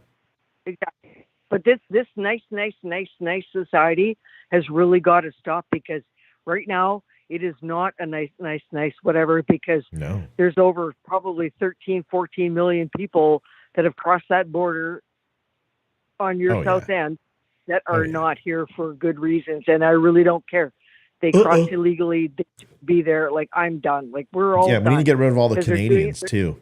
Fucking Canucks. Oh, I know. You got to get rid of us, all of us Canadians, because I'm sneaking across the border and I'm going to your house. But yeah, Edmonton's looking good, sister. They got a good. Listen, they got woke. I think McDavid woke up a little bit, which is good. Listen, I don't care. You guys need a cup. I mean, it's been 32 years. I mean, I just kind of want to give you one of Colorado's, because we got 3 of them. You guys can have one of ours, you know? So I know, but Edmonton's 5, so it's okay. But it is whatever. And I'm not an Edmonton fan, but right now I'm like, you got to be a Canadian fan. It would be really nice if we could just get one back across the border for the last 100 years that we haven't had one. I don't know if you guys. Florida's a good team, and if they buckle, I'm going to be shocked. Isn't it Dallas? Oh, sorry. No, it's Florida. Yeah. But anyway, right now the score is Connor McDavid. I watched him since he's been a kid hockey player back in the juniors, whatever. Yeah. And I really like junior hockey better than I really like the NHL, and I always have. Oh, and now my grandson is now starting to play hockey, and he's a big lad, and he likes playing hockey. And I'm like, it's good. It's good for the kids. Like, it's a really good. It's a great sport. Let me wrap this up. Everyone's all impressed with Connor McDavid's 42 points. Yeah, that's great. You know what's more impressive to me? He's got 26 takeaways, which means he's now playing two-way hockey. And Connor McDavid playing freaking defense, that's terrifying. Terrifying. Yeah, it's what it's all about. Folks, do me a favor. Go to thedumshow.com. We've got some amazing clothes over there. We don't talk about it enough. Coffee, sweaters, long sleeve, short sleeve. We got it all. Stop by thedumshow.com if you would not mind. We would appreciate it. Hey, look at you. Folks, you can also stop by thedumclub.com and join the Dumb Club. It'll give you all the information you need. You get free no ads on our newsletters. On our news site, you get a free quarterly gift box. Breakfast with us. You get a Zoom call that we do every single month. That's coming up on the 29th, I believe. Next Saturday. So please, if you have not joined the dumbclub.com, you can also go to thedumnews.com. That's what we're getting ranked on as a news site. We don't have that. I don't have that one. But you also need to do me a favor. Go to Spreely.tv. Spreely.tv is where we have all of our videos. You can find our entire catalog live, everything, and you can watch it on your Roku, Fire Stick, or Apple TV. And last but not least, our good friends over at Wimkin. We love them. They are amazing. Wimkin.com. Jason Shepard is a patriot. He's not a fake-triot. Go over and see them. Register and follow us over there once you're there. Send me a friend request. I'll make sure I give it to you. Folks, thanks for watching. Thanks for making it a great month. Listen, we are on the precipice of $4,000. It's the 21st. You guys are so giving and so caring, and we love you for it. We appreciate it. Please don't overextend yourself. We're so appreciative though, and we thank you. You guys are making this worthwhile for us, and it is. It's always worthwhile, but now we can keep doing it and pay the bills and keep the lights on. So God bless and thank you. Liv, you have anything? Yes, I appreciate every single one of you, everyone who's watching. Thank you, and I hope y'all have a wonderful weekend. We'll see you Monday. We're back at 7 o'clock. We'll have a recorded show. We'll have a new show. Hey, Damani Felder is going to be coming on soon, which will be great. We're going to get the author I was telling you about tonight on, and we're going to continue to try.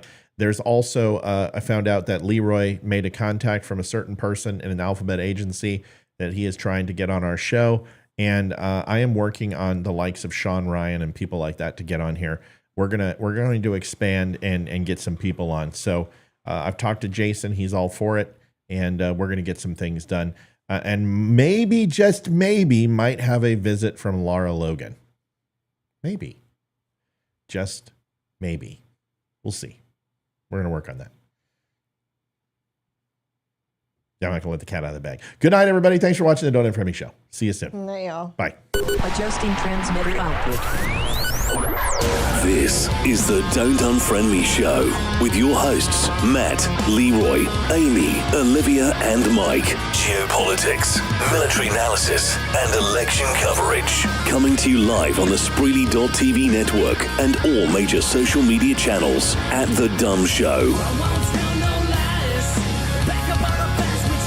Honest, direct, unfiltered. We can agree, we can disagree. Just don't unfriend me.